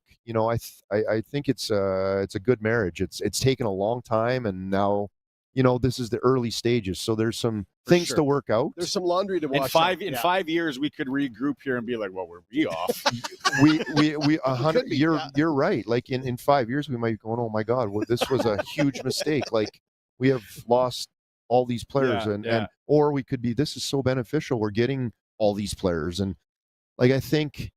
I believe this is the best junior league in the world. I've said that there's arguments out there, but it is an unbelievable league, and it prepares you for pro, the travel, the grueling schedule, the grind of it, and I believe now those kids that were hesitant because of that rule can come and play in the best. That's the sell. This is the best. Exactly. And yes, there's the USHL and there's the OHL, and they're all fantastic leagues, and they are saying the same thing over there. We're the best league, but I think we have a legitimate argument now to bring these kids in without any backlash. I think we have you guys have the data. Yeah. Exactly. Right. It's like my wife says, data doesn't lie. No. Yeah. No, numbers don't lie. You want to go? Sorry. No, I was just on that same. When you talk about minutes, you were talking about minutes earlier of guys playing. Yeah. If you're a 16-year-old playing 6 minutes here versus maybe going junior A and playing 20 minutes to be better prepared as a 17 or 18-year-old to come. I just see the development opportunities I see is greater than ever before. Yeah, and there, when you look at the teams around our league, that the teams that are at the top, they're a little heavier on the older players, so they're younger guys. They only have 1 or 2 16-year-olds, and they're getting their minutes. But the other thing is when you practice against those guys day in and day out, that helps too. For sure, it's like college football. Yeah, when you're practicing in the SEC. You're going to become a better receiver. Yeah, you're going against the best players. So, I think your point is like there's been a tremendous amount of 16-year-olds that have not made this league and come back at 17, and we never see them because they're gone at 18 or 19 to pro. So it's not the be-all to end-all. It's not a race to be here at 16. It will maybe, again, we may be able to get now a few more 16-year-olds because of this rule, and there's not a hesitation to wait for, to see where they're at. Exactly. So, but the development is all about minutes. It's you can do all the skill sessions. You can lift a million weights. You can run miles, but when you're in the guts of the game and you have to make that read on a 2-on-1 or you've got to chip a puck out in the that's development. That's the minutes. That's the living the game, right? Yeah, the kid can skate around pylons. You can open up his edges. You can do whatever. Put him, and when it matters, in games that matter, you're going to really. Okay, so before we let you go, you're a Manitoba guy. Yeah. 2 questions here. What do you think of when I say Warroad, Minnesota? Oh Christ. Well, first thing I think is Christian Brothers. I think they're famous. Dustin Bufflin's not from Warroad. I think he's from Roseau. Yep. But you played for the Allen Cup. I did, yeah. But Sharky lost a bid to go to the Allen Cup from War Road. I didn't play for War Road. I played for Southeast. I played for Southeast for 4 years. I think we won it in 2012 in Lloydminster. It was incredible. Against Rosetown. Against Rosetown, and it was incredible hockey that when I came back from Europe, I was like, I'm not sure I want to get into this racket. I was 35 years old and kind of not what I was. And then I got playing and I met some guys and we went to 4 Allen Cups. The first one we lost was in double overtime to Bentley, which it was it was like a pro game. I was like, this is so intense. And it just kept going, and we finally won in Lloydminster in 2012. It was awesome. It was a lot of fun, and really enjoyed it. That one still burns the Rosetown guys a lot, like the War Road. The War Road to Cuba. So like Terry Yake was still playing at like 48 years old for you guys. We were flying Terry in, and we didn't. I don't know if those were the rules. I guess it allowed it, but we had a number of guys from the Grand Forks that played UND. We had alumni from the University of Manitoba Bisons, and we had a lot of good pros that made their homes in Winnipeg. It was a sneaky, deep, good team. Because I remember being like, who are they? Because when I was playing, it was like Il Duchesne, and I'm like, then they had all these guys. Yeah, we just don't know. And then my last one for you is, what would it? Do you ever think, what if Winnipeg wins the Jug? What if they're the Canadian team that does it? Like wouldn't that be something? No one's talked about Winnipeg winning it. Well, I don't think anybody wants to curse it. No, I mean, it's just as a Winnipegger, you're waiting for the shoot, like that slipper to fall off Cinderella's foot. But I don't know, you guys. I think they have what it takes this year. Like they got a real. I mean, they have the best goalie in the league. That's. You can't really argue that, and that's a really good start. As a hockey guy, shovel day off, he's got I don't want to get traded to Canada. Definitely don't want to go to Winnipeg. So he's got to find Shan and Tanev. It's crazy, to the atmosphere around Winnipeg. That's the one bonus of this season being over is I'm going to be home for the playoffs and that, and get to a game or two. And it's incredible, and it's blue collar, and it's very similar to Regina as far as people love their teams, and the Roughriders and the Pats and the Jets and the Bombers, and it's if they could win it, it would spark pandemonium. It would be the whiteout parties are unreal. They're set up this year to make a bit of a deep run. I might go just for the party. I might just go pit in at Silver Heights. Nice! I just crush pints. Yeah, I'm taking you with. I'll go to Silver Heights. Thanks so much for stopping. Yeah, Brian, great to meet you. Thanks a lot, guys. That's great. We'll let them go. It's a Sportscage streaming live, Canada's Farm Show on X and on sportscage.com. There's market uncertainty, and it could cost you. New U.S. trade policies are driving up the price of equipment, parts, and essential supplies. Canadian farmers are left wondering what's next. At Canada's Farm Show Regina, presented by Viterra, at the Real District, we bring the experts to the table with elbows up, U.S. politics and Canadian ag. This is your chance to hear from industry leaders breaking down what fast-changing and unstable markets mean for your farm and what to watch for next.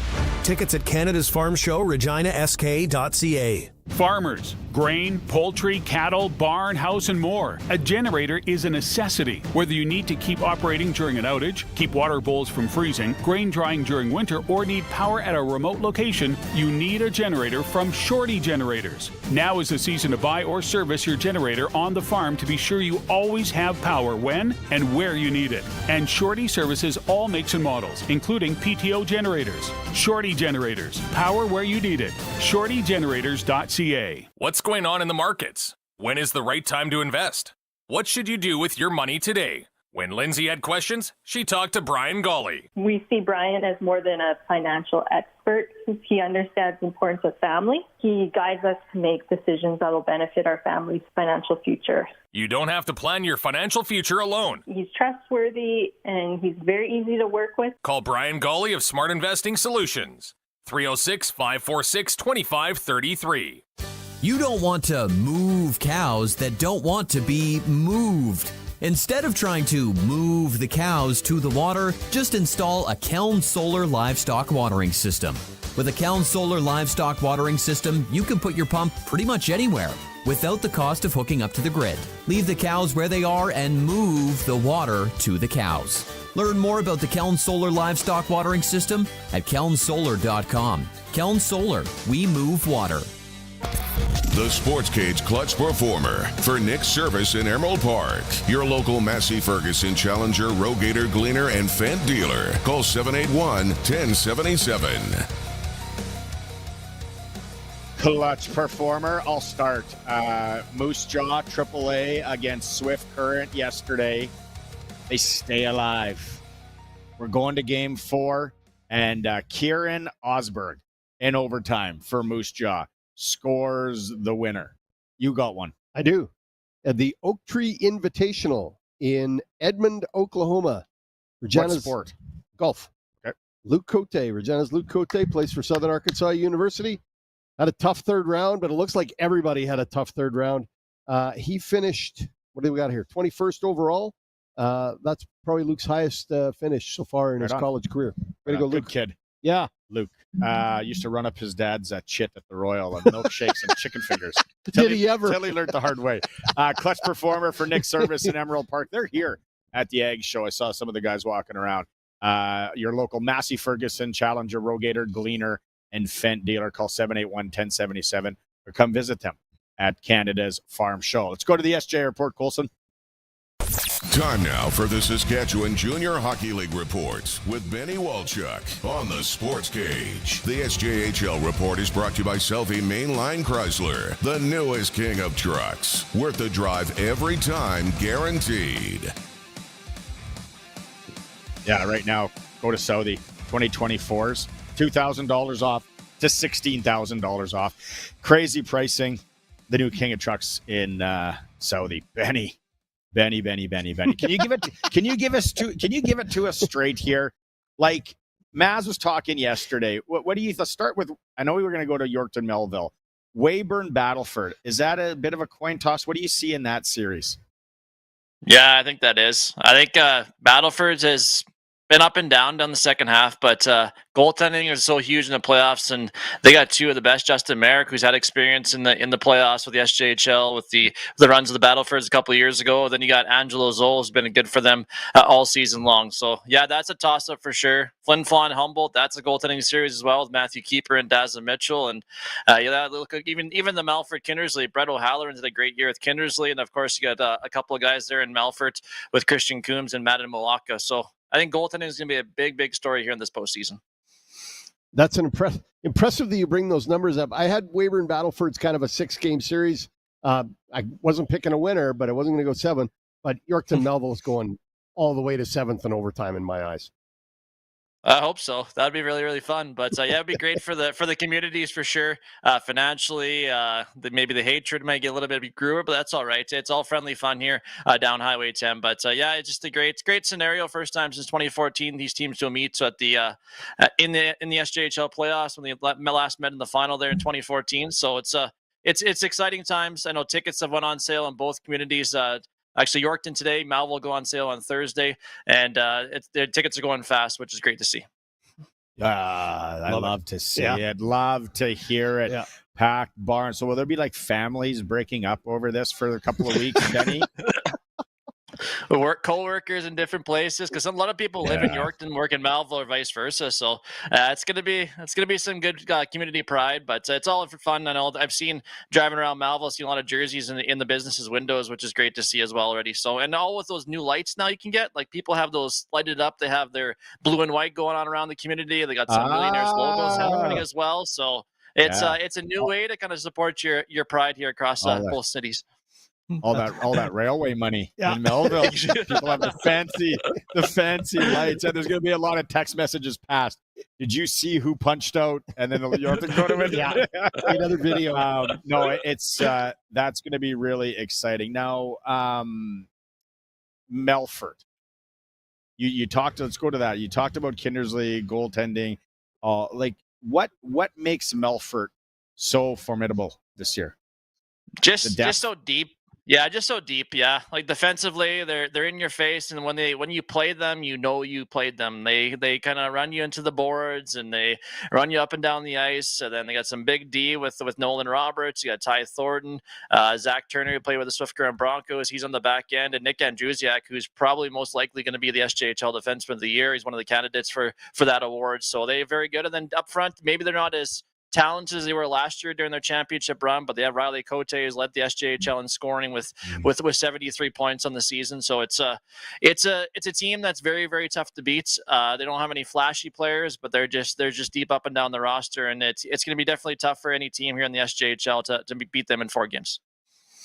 Flin Flon, let's go to Flin Flon and Humboldt. And I mean, the Flon had that amazing run in the middle of the year. What 22, 23 games without a loss, with 1 overtime loss or something. And Humboldt's got to be looking and going, man, how are we going to get through this fire wagon up here? Yeah, exactly. And you're right, Sharky. They got off to a tough start, and then the biggest thing is Matthew Keeper came in. Of course, Matthew had spent some time with Regina Pats, and he didn't lose a game in regulation for like 23 in a row or something like that. It was just an amazing run he went on. He kind of solidified the pipes. So then you add some here and there. You had some guys from the Major Junior Hockey League they added in, and then they got the Ringer kid and Keith Gruner and guys stepping up. So and definitely when you get down to the second half of the season, it's tough to play at the Whitney Forum. They're in your face. They're always coming at you. They're out shoot you. I know it's maybe a little bit amplified a little bit there with the shots wise, but they get 45, 50 shots a game, and sometimes it's tough to beat them here at the Whitney Forum. But yeah, it's a thing. But we talked about it with goaltending, and Humboldt went out and got Daza Mitchell, who played with Weyburn, and last year Weyburn almost took Mount Humboldt, who had a great squad. They almost took him in 7 games, and it was because of Daza Mitchell. So that's going to be an X factor in that series with those 2 netminders, 2 20-year-olds in their final run of junior hockey. That should be a good series to see there. Awesome. Are you? What are you more looking forward to this weekend? Start of SJHL playoffs, Yorkton, Melville, or getting a chance to see Elvis Stojko Saturday night? Yeah, I know. So Saturday night was supposed to be the Terriers' home game, and of course they have to push it up there. But it's a great thing. But yeah, Elvis Stojko in town is going to be entertaining there for the community of Yorkton, Melville. So yeah, lots of things happening here in the Parkland region. I didn't picture you following figure skating quite like that, Barney. I only follow Elvis. Okay, and Kurt Browning. I'm just looking up how old he is. Elvis Stojko, 52 years old. There's a picture of him. And you can't even go play rec on Thursday nights. And Elvis and he's is still figure out there skate. twirling. Oh man, good for him. Good for him. Benny, exciting times. I'm not gonna hold you to any predictions or anything like that, but if we have a Saudi mainline worth the drive, maybe first 2 games, real interesting first 2 games. Which one?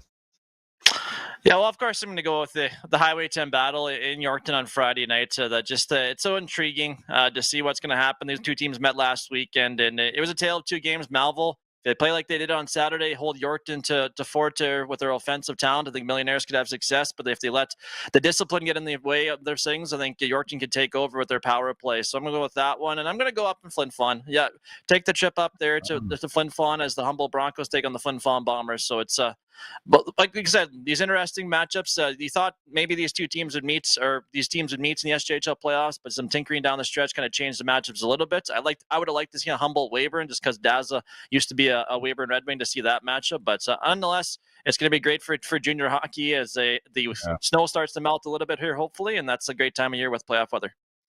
Oh yeah, playoff hockey. Love it. Benny, awesome. Have a good weekend.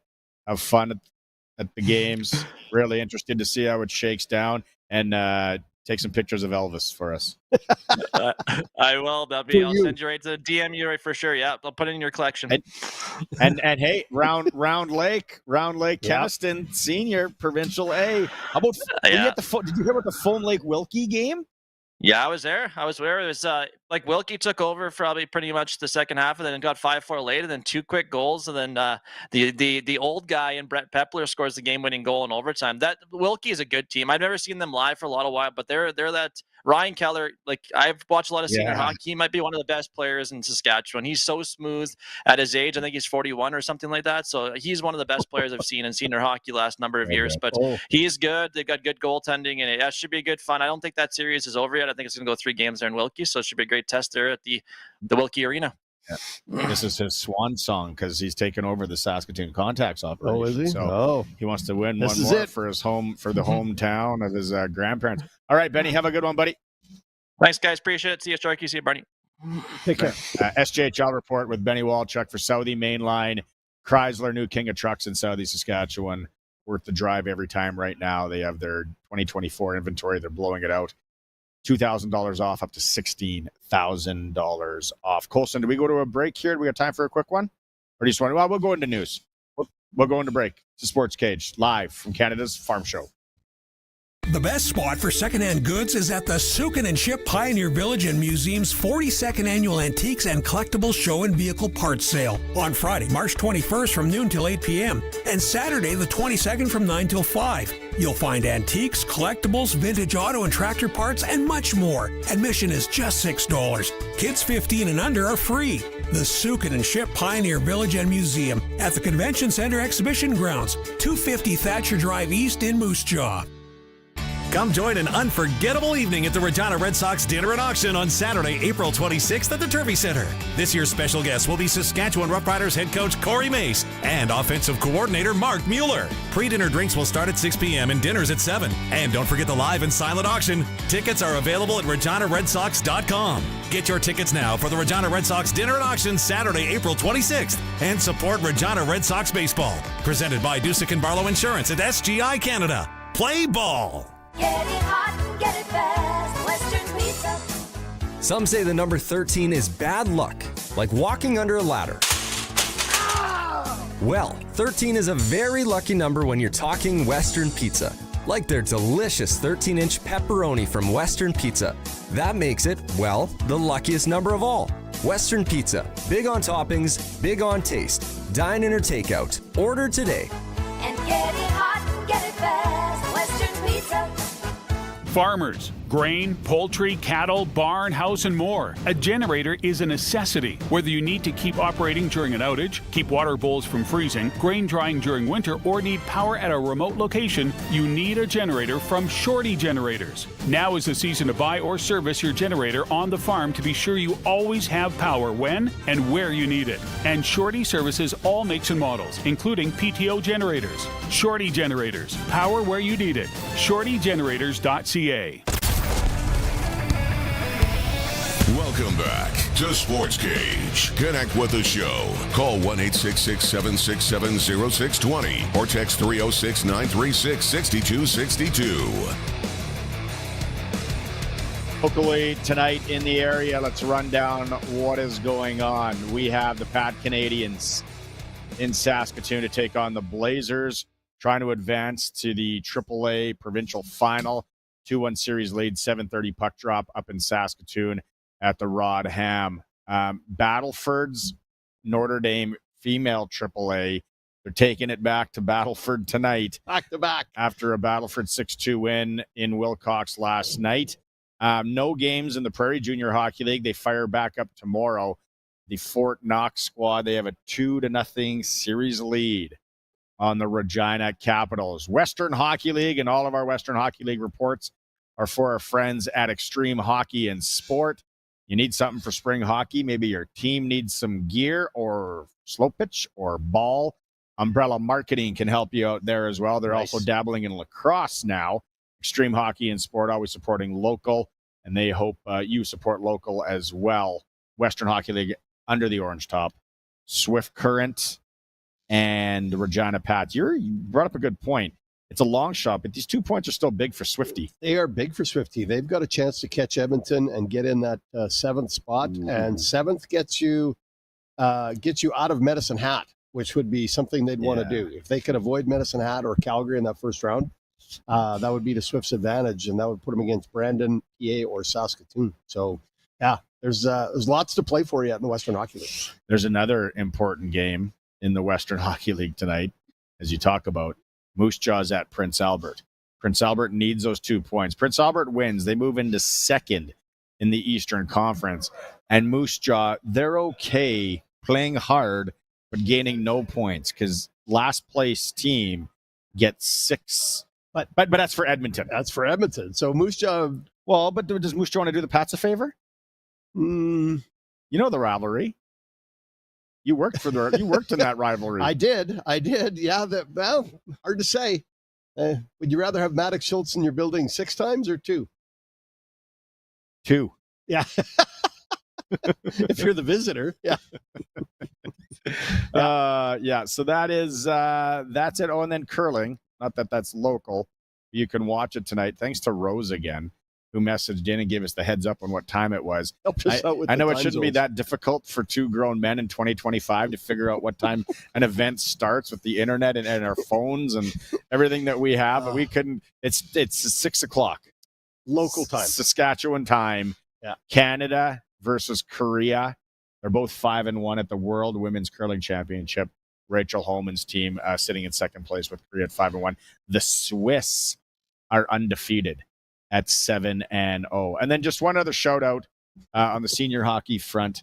Kenaston dumped Kyle last night, so it's going to be the Kenaston Blizzard and the Round Lake Bears for the Provincial A Championship. They're trying to figure out where to play those games. Yeah, both teams or just Round Lake's good. Round Lake's got a nice setup. Yeah, Kenaston should stay at home. Don't take it to 600 Saskatoon. fans. Sharky saying, don't worry about the money. Play at home. We're up against news. Glen Suitor coming up in hour 3. We'll also hear from one of the competitors at the Combine, and then we're going to rerun Samuel Emilus for anyone that missed that in hour number 1. It is the Sports Cage at Canada's Farm Show on 620 CKRM. We are 620 CKRM, a Harvard media station. Streaming online at 620CKRM.com. It's 5 o'clock. Good evening. It's mostly cloudy and it's -3 in Regina. I'm Corey Atkinson from the SaskToday.ca newsroom with 620 CKRM News for Echo Sound and Fort Capel. Stay connected with a new cell phone from Echo Sound. Call 306-332-6711. There's plenty to see and learn at Canada's Farm Show at the Real District in Regina. Show director Carla Vipont says the Think Ag Career Expo, hosted by Agriculture in the Classroom Saskatchewan, is on today and tomorrow. They're bringing in students sort of in grade 5 to grade 8. They're going to be hosting them through our trade show floor, meeting with specific exhibitors so that school-age children can really learn about the opportunities for both future careers as well as how their food is grown from our exhibitors. The Agricultural Manufacturers of Canada brought its mobile skills lab to the show as part of its Launch Your Career in Ag initiative. Jim Ryder says that while levies imposed by the United States have made lots of noise, the planned measures from China will have a huge impact on Saskatchewan. He says the budget will include an analysis looking at the effects of those tariffs. U.S. President Donald Trump has imposed 25% levies on Canadian steel and aluminum and is considering additional measures next month. Meanwhile, China plans to hit Canada with retaliatory tariffs of 100% on canola oil, meal, and peas later this week. Regina residents are being warned about 2 high-risk offenders now living in the city. Jared Charles, 27, is being released from prison today after serving his full sentence. Police say he is at high risk to reoffend sexually. He must follow strict conditions, including avoiding contact with minors and staying away from places like parks and schools. Meanwhile, 42-year-old Louis Ted Mercredi is living in the Heritage neighborhood in Regina under a long-term supervision order. He has a history of violent sexual offenses and is also considered a high risk to reoffend. Police urge the public to be aware but not engage in vigilante actions. An 81-year-old man from Alberta has died following a 3-vehicle collision west of Kindersley. RCMP say the crash happened Monday night on Highway 7. A car hit a broken-down truck and a second car then struck that first car. The truck driver, who was outside his vehicle at the time, was pronounced dead at the scene. 2 other drivers were taken to hospital with non-life-threatening injuries. The highway was briefly closed but has since reopened. RCMP continued to investigate with help from a collision reconstructionist. And the inflation rate rose in February to 2.6%, up from 1.9% a month earlier. Canadian Press reporter Craig Lord says the jump came as a result of the federal government's 2-month sales tax holiday coming to an end after Valentine's Day. So StatCan pointed to those things that were included in the federal tax holiday. I'm talking about dining out. So your restaurant bills were a big contributor to the acceleration. alcohol, beer and wine were tax-free for a while, and that came roaring back. Lord says many provinces celebrated civic holidays in February, and a lot of Canadians spent money on travel tours to take advantage of the long weekend. It's 5:03, and that's your 620 CKRM News. Read more stories from around your community and around the province at sasktoday.ca and 620ckrm.com. Your weather is next. Oh, finally, there it is. Whoa, did you order pizza? No, even better. I called Echo Sound, your SJHL authorized dealer. Oh, so what'd you order? Well, they have all the top-of-the-line smartphones with all the latest features and so many great plans, man. Oh, nice. Oh, it is the pizza guy. Hey, guy. Tell him to go away. We're waiting on Echo Sound. Echo Sound, your SaskTel authorized dealer in Fort Qu'Appelle. EchoSound.ca. We'll still take the pizza, though. You know what they say about trust. Trust goes both ways. And hey, that doesn't just go for people. It goes for you and your vehicle, too. If your vehicle seems to be telling you something's wrong, you have to trust that instinct. Visit your local Integra Tire dealer for all your car's mechanical service needs. You want tires you can trust from a dealer you can trust. Trust your locally owned Integra Tire dealers. Karst Holdings Assiniboia and Schlamps Tire Grenfell. Truly local.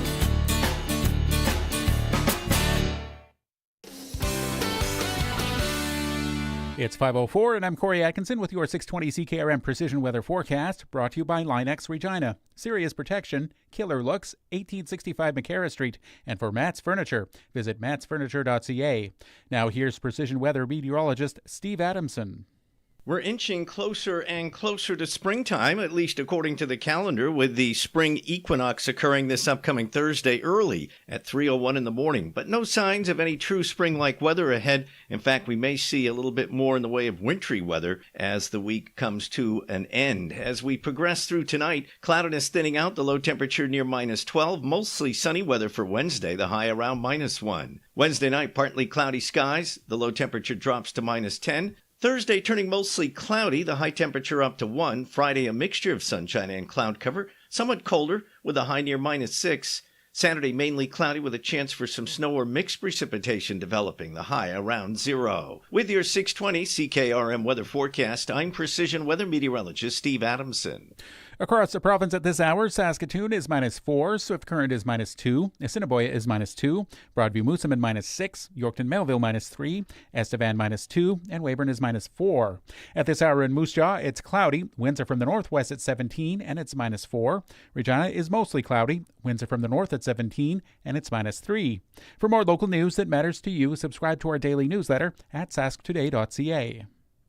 He's at it again. Matt's sharpening his pencil to save you money at Matt's Furniture. Now till April 2nd, conquer pet hair like a pro with the Maytag Pet Pro System laundry pairs. Get a Maytag 5.8 cubic foot Smart Pet Pro front load washer and 7.4 cubic foot electric dryer for just $26.98. Or get the Maytag 5.4 cubic foot Pet Pro top load washer with 7.4 cubic foot dryer for just $2,098. See in store for details. Matt's Furniture in Fort Qu'Appelle, Kamsack, Melville, and Foam Lake, or online at mattsfurniture.ca.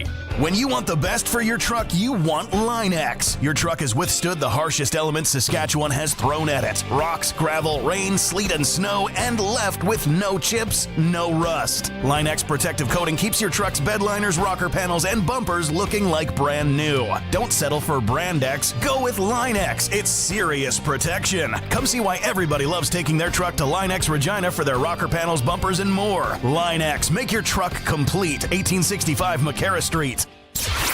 Broadcasting from Century Studios in downtown Regina, Harvard Media presents The Sports Cage, where Saskatchewan comes to talk local sports. Brought to you by Sask Lotteries, bringing communities together. Sask Lottery products fund over 12,000 sports, culture, and recreation groups across Saskatchewan.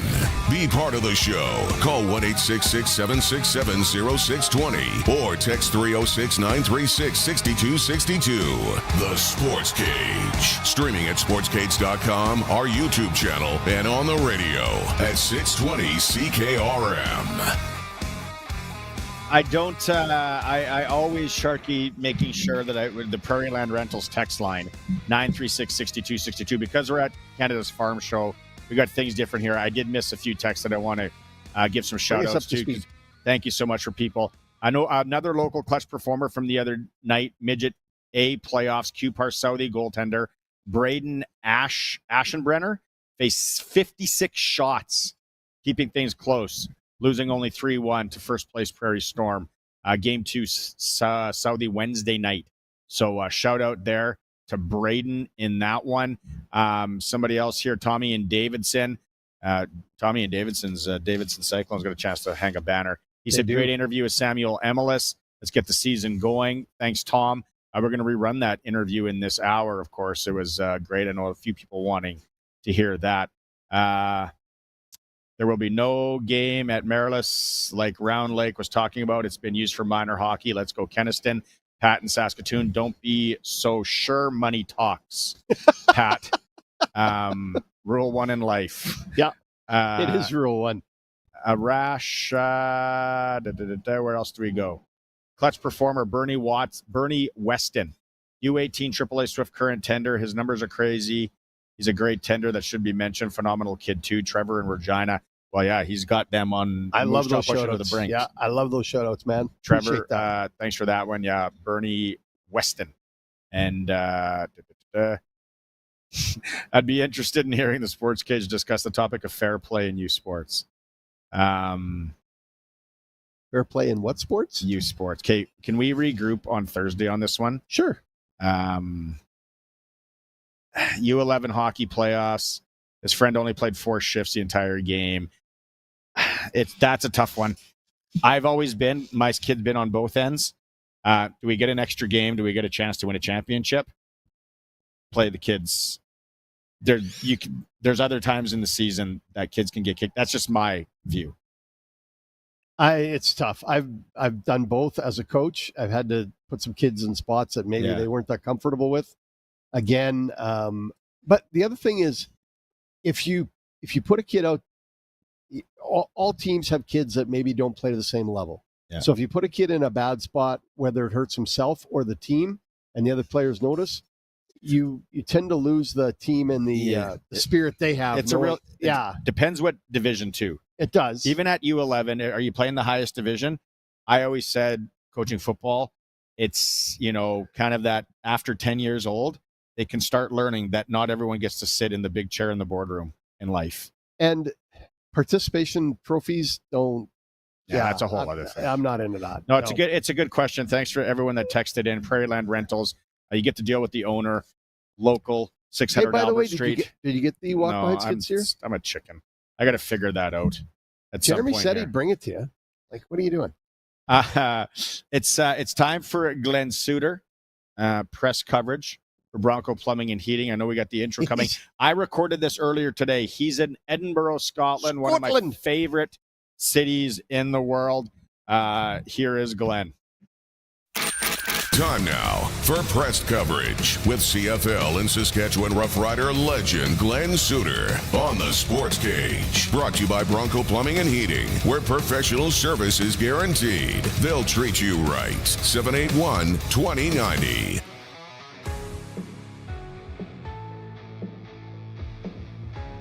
It is press coverage. Glen Suitor joining us. His travels continue. That's why we got to work around your travels, Glen. It's been a whirlwind. I think this is the home stretch, though. Now, a new hat again today? Give us the background on the hat. Yes. Well, this hat is the Newcastle United Football Club, which is soccer to us in North America, but their football club. And you know how crazy this is Premier League stuff, I understand. And they haven't won anything really in over 60 years. And they had a cup game. I think it's called the Carabao Cup. I have it right on the side of the hat here. I had to buy the championship hat. And they beat Liverpool 2-0 or 2-0, I guess we're supposed to say. And the city of Newcastle erupted. And I was really taking notes, Barney, on just the level of fandom, the level of, and how is it different than in Canada? Even if you're talking hockey or whatever sport, how is it different? And, it's hard to put your finger on it. First of all, the city erupted. Everywhere you go, they were wearing the uniforms. They all know their guys. That the commentators were talking about that the players were walking on water and would for the rest of their lives here in Newcastle. Now, I'm in Edinburgh now, so we made the trip up today. But so I studied the fans and talked to a bunch of them. And I think the only difference, the closest that we come in Canada are the Rider fans, honestly. And the reason for that is no matter where your team is, they are going to cheer for your team. It's not cheering for a league. It's not, I like this league better than that league. There's none of that goes on. If they get relegated down to Division 3 or something, these fans stay loyal to the bone and crazy. And when they win, the entire city comes together. Now, I'm not sure the population of Newcastle, but I have not. I've been to Super Bowls. I've been to many, many Grey Cups. I have never seen this level of fan engagement than I've seen firsthand now in Newcastle, England, which is just down the road from Edinburgh, where we are now. Over 60 years winning a championship. So, well, you were there. You held the kick when we won in '89. Like, that was a drought. 60 years? Yeah. Like, we're getting into like a Canadian NHL team winning the Stanley Cup now kind of realm. Well, it really is. And that's why I was trying to compare. Let's say hypothetically that happens and a Canadian team goes right to the final and wins the Stanley Cup. Is that going to be a provincial win for whichever team it is? Let's say it's the Edmonton Oilers. If it's the Edmonton Oilers, is just Alberta going to experience that and love that, or is it going to be a Canadian thing? I just got the sense that they are so devoted to the uniform, to the team. Everybody knows every player. I know it's soccer; it's different than a 50-man roster in football. But yeah. One other thing, and I don't want to get political, but I might just have to. We always were introducing ourselves as Canadians. I mean, if you're a Canadian in the UK, you're partners, you're brothers in arms, you are the best friend of this country. Yes. And we are, which is awesome. The overtaxed cousin. Yeah, exactly. Well put, and that was brought up. But whether it was a guy singing at the cave, or the cavern, or it was a guy at the coffee shop that we talked to, I started to ask, once I introduced myself as being Canadian, I started to ask, how much they knew about our politics. And every single person said, you can keep Mark Carney. We don't want him. So, like I said, I'm not trying to be political here. This is anecdotally, no one in the UK was very happy with Mark Carney. So what did he do to them? Did he mess up their soccer schedule at some point? Well, I think a couple of them said, and I don't know, I haven't done enough reading in this, but a couple of them have said that Mark Carney was the head of or part of the Bank of England, and there was some. He's been, here in the UK, influential in the financial world and the economics of this region. So we can leave it at that. You don't mess with a guy's money. Never mess with a guy's money, right? Exactly. There's not many fans over here for Mark Carney. I'll just say that. Okay, so the CFL Combine, firing in Regina later this week. Exciting for a lot of the guys. Dave Thomas has done a great job giving us little snippets of the Saskatchewan athletes that will be competing. And you just get a sense in every guy that he talks to, Glenn, on just like that dream of playing pro football. And yes, the NFL is the league here, but it just seems like these, and it's something for the fans to really recognize. And it's not an open, anyone can go to it. So people be careful out there. If you're a Rider season ticket holder, there's some, you can look into that. But it's just the passion that these kids have to be able to compete at this for a chance to play in the CFL. Yeah. It's a chance to professionally, make a living playing the game you love. And, it's more than just the money too, because first of all, a lot of these kids that have, especially the U Sport kids, but even the kids that go down to the States for college ball, they've played high school football in Canada. And if they haven't played high school football, they were probably playing hockey in Canada, but they've seen many Grey Cups. I had a conversation with the commissioner, Randy Ambrosi, the outgoing commissioner, Randy, a few months ago. And we talked about the Canadian influence. And I said, if you go back to the last 4 or 5 Grey Cup games, it's been a Canadian that has made the key play in the game.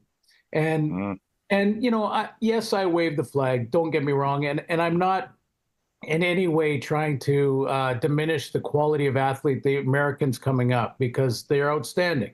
And quite honestly, they're often more pro ready when they arrive than a kid coming out of college at U Sports. That's changing, by the way. It's getting closer and closer all the time.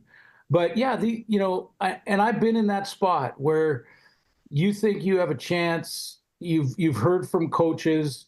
You've tested out pretty well. And there are some teams interested because you hear that through an agent. And then you go to the combine and you think, if I do well here, I have a chance to be drafted. If you get drafted, you have one foot in the door. That's your opportunity. And now it becomes more in your control as to whether or not you can make the team. And because you get a chance to get out there and get reps. Because, and I've often said, if you don't get drafted, keep working, because there are free agent signings after the draft too. So if you're a young kid and you don't get drafted, you're listening right now, just keep at it and keep your tapes going to the teams, because they'll pick you up late. And it's, we talked to Darian yesterday, and it'll be interesting to see, because there's some pressure here. Yeah, it's only a workout, and some people, call it the underwear Olympics in the NFL and all that. But there's some pressure here for these kids, and you want to see that. You want to see how they perform in pressure when they're kind of out on an island. That's why I would put way more emphasis, if I was a coach or general manager in the league, I would put way more emphasis on the actual reps, how they recover from a bad play while they're taking reps, if it's one-on-ones or, a skeleton kind of drill where you're playing 8-on-8, just receivers, DBs kind of thing, linebackers. And then you can get into some team looks too, depending on the combine. But, when you get those reps, you're going to get your opportunities to make those plays. First of all, did you make them or not? How close were you? And if you don't, if you get beat, coaches are looking at how you respond to that. Do you go back and does your head drop and you start pouting and that play affects the next 4 plays? Or are you bouncing right back, giving credit where credit is due, because the guy who beat you, he's a good athlete too. And so go back out there and get another rep and make amends immediately. So and then the interview process, Barney, I think that's so much more important than the difference between a 4.5 and a 4.4. Really. The testing to me, the worst part about the testing, and I know I've ranted about this before, but the worst part about the testing for me is that the athlete has to practice the 40. And when you have to practice your start for hours upon hours, you're not using that time to practice backpedaling and practice covering and practice running routes, practice catching the ball. All the things that you need in the game, you're taking that time away to practice coming out of a 3-point stance, which you will never do in a game. Even the offensive linemen don't come out of a sprinter's 3-point stance. They have their head up, they're looking for who they're going to block, and they usually drop into pass mode immediately. So it's just, I don't know. I know the coaches fall in love with it and they love it, and a guy comes through at 4-4 and they everyone's salivating basically, and I honestly, Barney, I'm not saying this because I wasn't fast. Yeah. No, and again, we talked to Darian yesterday about, and I brought up, like, it is such a slim, razor thin margin on athletes these days, and what scouts and general managers, like, it'd be such a hard position to be in. And then, yeah, the character thing comes in, and the interviews, and what are the coaches saying about them? What are their high school coaches saying about them? You got to go deep, right? Like, we know this in the NFL, especially, they go deep, and I'm sure CFL is the same way. And at the end of the day, yeah, what is your gut going to tell you? And what's the data say, and what's the gut? So it'll be really interesting for people. I want to, before we let you go, and we're going to circle back on this probably a few times. You haven't heard anything about the commissioner role, have you? I have not. No. So Farhan said last week that they're kind of going through the interview process. I mean, it's almost done. So what I know, and again, he asked to remain nameless, is our Saskatchewan guy, financial guy, didn't even get an interview. He's not even sure that they looked at his proposal, which I'm hoping to wash a bit and be able to send it to you, Arash, Farhan, guys like that, because I just think there were some really proactive ways and progressive ways to look at the CFL. And the one big thing, Glenn, was and I kind of fall on that too, because sometimes I like to be devil's advocate, but Maz and I talked about, we got 15,000 people in the Calgary Stadium, and pushing, is that the new norm? And if it is, then where else are we looking to bring in revenue? Because obviously then people watching are on TV, because it's comfortable to watch anything on TV these days. And then what is the streaming? It's got to be more than just the TV deal. So I'm wondering, if the league just wants someone and the owners that they can control, where are we even going to get change then? Well, I think the history of this is that the owners have been sort of in control. The owners and the board of governors on the publicly owned teams are the ones that, really make the decisions. It's their desk where the final call is made, and it's usually a vote. It has to be, a vote in the favor of yes, and then you go ahead with the change. But the commissioner has been someone trying to bring that group together. It's been someone who is trying to, and maybe that's what they're looking for, which I think can work, as long as that guy is bringing together professionals that realize that the competition isn't in the boardroom. It's on the field, yes, but it isn't in the boardroom. That everybody thinking the same way and pulling the rope in the same direction is going to get some of these initiatives going and moving, so that you can increase revenues. I keep, every time this happens, I hear a lot of people in the media and in social media say, well, it's pretty simple. The commissioner has got to generate new revenues. Well, that's kind of like saying it's pretty simple. In order for me to survive, I have to drink water and breathe air. Well, yes. The question is, in a country with our teams, our 9 teams, and what do we have, 43 million people now, so not 370 million, 40 million. And where is that revenue going to come from?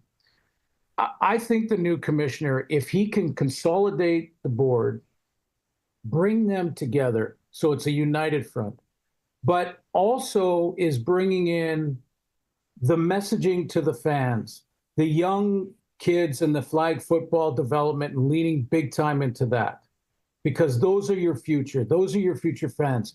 And you mentioned streaming.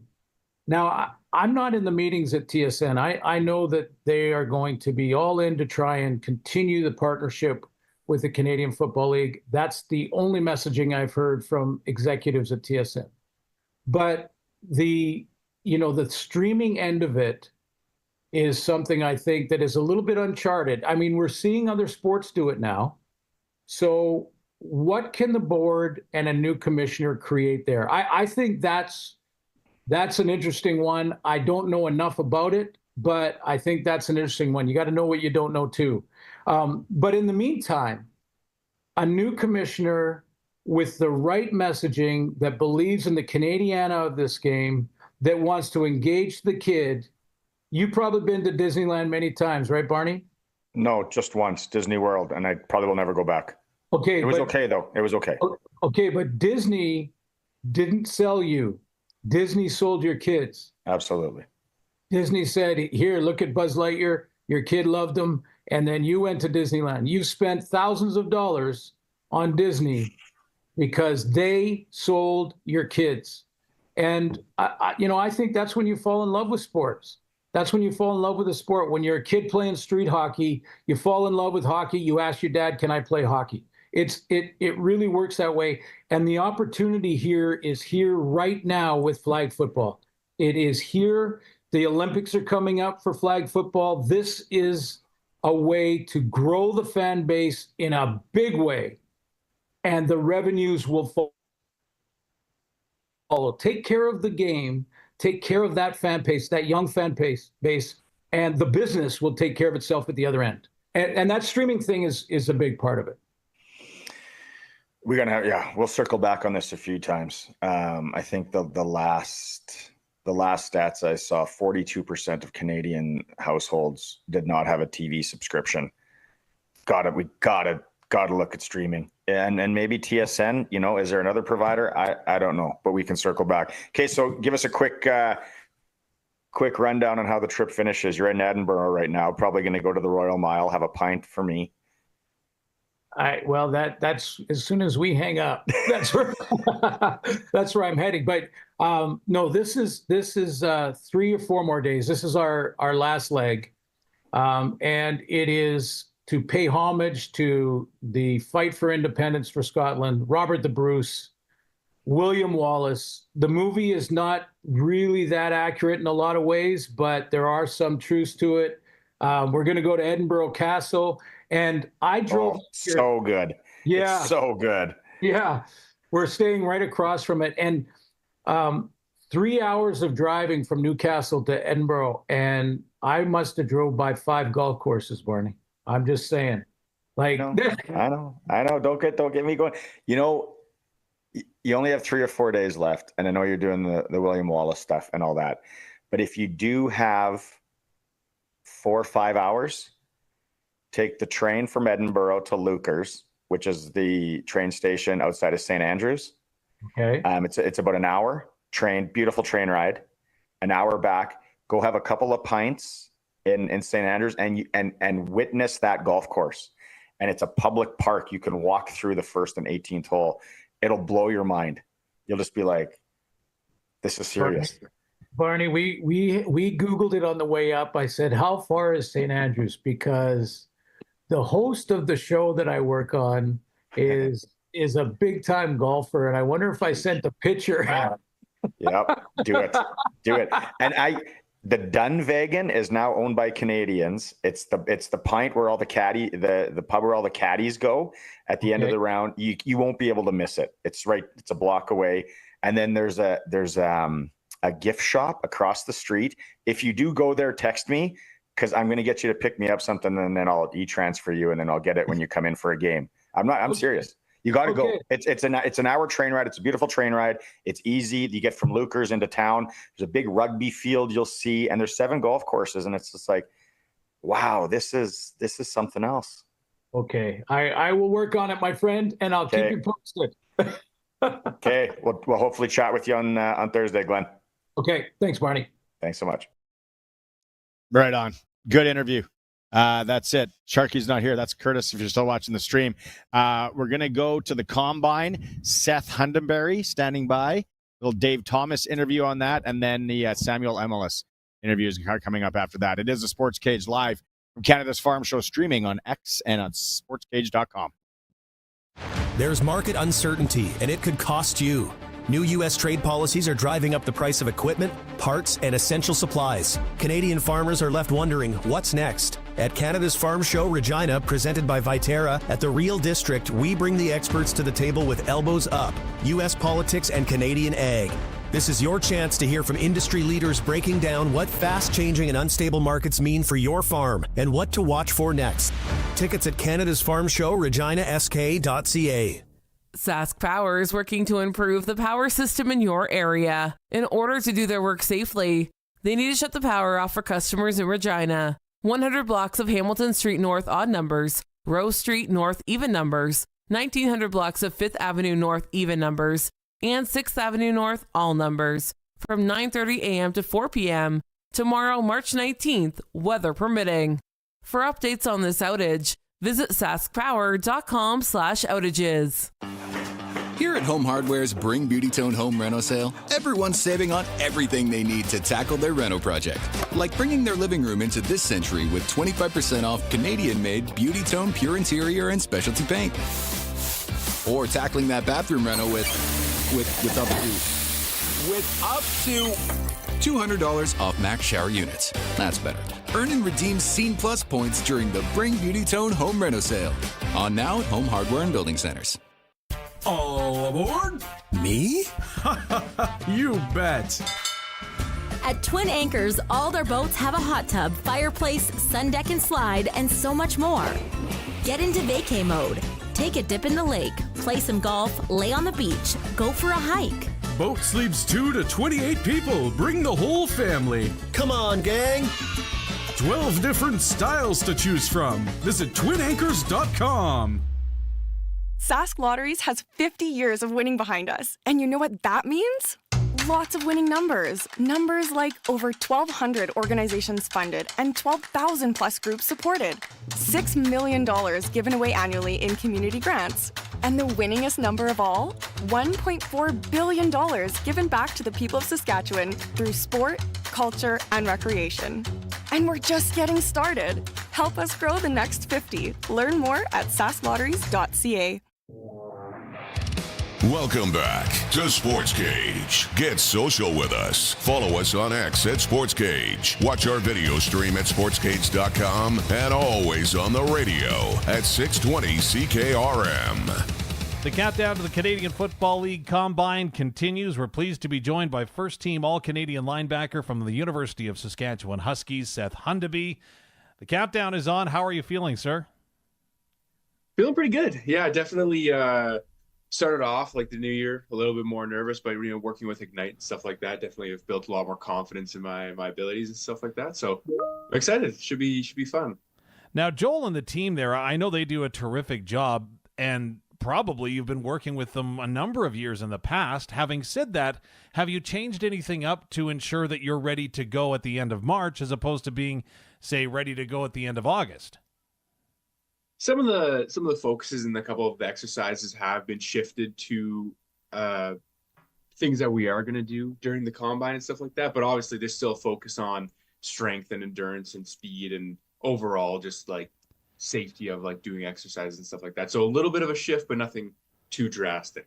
So how has the preparation gone? Because we were talking just before we started about, hey, I'm writing a midterm right now. Like, there's a lot of things going on in the world of Seth Hundeby. Yeah, it's been good. It's been definitely busy and a bit of a commitment. But one of the things that makes it easier is like how much I enjoy both engineering and football and stuff like that. So balancing them definitely takes up some time, but at least it's very much of an enjoyment to myself. So it's okay going to workouts every day or more or less, and then having to come home and study as long as I'm enjoying what I'm doing. It's hard to believe that you have played with the Saskatchewan Huskies for 4 years. Has that time gone by quickly? Oh man, it's gone by super duper quick. I feels just like a little bit ago that we were on field 11 during that COVID and all of the shenanigans that had to go on just so that we could get on the field. And yeah, it's a thing now that one of the oldest guys on the team and a whole bunch of rookies that unfortunately I haven't gotten to learn their names and stuff like that. It feels like lot of times pass really quick. So if I went back, you're graduating from Holy Cross in Saskatoon, and I said, hey, you know what? A few years down the road from now, you're going to have an opportunity for basically a job interview with the Canadian Football League. What would you have said? Oh, man, I would have been a little bit in disbelief, especially growing up. I really enjoyed football just because it was fun, and I got to hang out with my friends. And then even in high school, I remember my high school coach saying, so what do you want to do after high school football? I was like, I don't know. I haven't really thought like what kind of education I want to go get. They're like, oh no, like after like football wise. I was like, oh, I didn't even think that was a possibility. And then that turned into a bit of a reality. And then it turned out that I could excel in that. And then, yeah, if you were to tell me that I was going to have potentiality with CFL prospect status, maybe it would have probably blown my mind, but definitely going through the process, I'm really excited that did become a reality. You know, I was once told that the recruiting process for youth sports football or NCAA is you get to go to the dance once and then you have to pick your partner and decide who you're going to be with. Is the recruiting process for the Canadian Football League at all similar? That is an interesting one. I'm not 100% sure because I feel like I have a better answer to that because I've been a part of a U Sports team, but not being a part of a CFL team and obviously knowing all the logistics, I don't know if I can fully answer that accurately. Well, you may be able to go ahead and tap some of the alumni from the program. Your head coach has been through this. Have they been resources for you? Oh, man, yeah. So working out at Ignite, a lot of CFL guys work out there. And even just talking to like Cherry and Pickett and Zur and those guys, it's been a huge wealth of just like them giving their experience of their combine days, what CFLs look like for them, and just overall being good guys to hang out with. So yeah, I've been reaching out to a lot of resources that I've made along the way. The football world is a small one, right? So obviously you know a lot of the people that are going to be taking part in the Canadian Football League Combine. Are you following their progress, or is it simply about what you do? More so just focusing on myself. I was happy when they announced everyone who was invited. A lot of those guys I played with at the East-West Bowl, so it's going to be nice to see some familiar faces. A lot of good guys, really down to earth. So, yeah, it should be – I've been mostly focusing just on myself, and I know that they're putting in a lot of work, and so have I, so it's going to be a good time. You're a competitive person. You can open up if you want. Like, are you going to be approaching this almost similar to a game day where you need to compete and be better than your opponent? It's interesting in a combine, at least in my eyes, versus like an actual game, because in the game, we're on the same field at the same time, and we have opposing opinions versus at the combine. Well, I guess actually the combine's a little bit separate from like those one-on-ones. Once one-on-ones hit, doesn't really matter what jersey or what helmet color you're wearing. I'm going to go out there and give it 110%. During the combine, though, it's a little bit, I find, different of just like, that's your own personal best. So I find that a little bit different than the games, but once those 2 days of one-on-ones and team drills go on, then that'll be a little bit of a different story. So there's the physical aspect of the combine. There's also the mental portion where teams have an opportunity to speak with you one-on-one or maybe 5-on-1. Who knows what the case might be. Have you prepared for that? Yeah, so that's something that we've obviously talked about and like what potential questions could come up. I think it should be relatively interesting. You know, I really enjoy even like getting the opportunity to speak to some CFL head coaches, GMs, and whoever I get the opportunity to speak with will just be a great opportunity. And, you know, growing up, being interested in the CFL, like that's just really fun that I get the opportunity to do that. So it's nothing that I'm too much stressing about, but it's something that I've definitely kept in the back of my mind for sure. Well, no matter what, it's a process that I'm sure you'll never forget. We wish you the best of luck, and thank you so much for taking this time, Seth Hundeby. Yeah, no, thank you for inviting me. I really appreciate it. There's market uncertainty, and it could cost you. New U.S. trade policies are driving up the price of equipment, parts, and essential supplies. Canadian farmers are left wondering what's next. At Canada's Farm Show Regina, presented by Viterra, at the Real District, we bring the experts to the table with elbows up, U.S. politics and Canadian ag. This is your chance to hear from industry leaders breaking down what fast-changing and unstable markets mean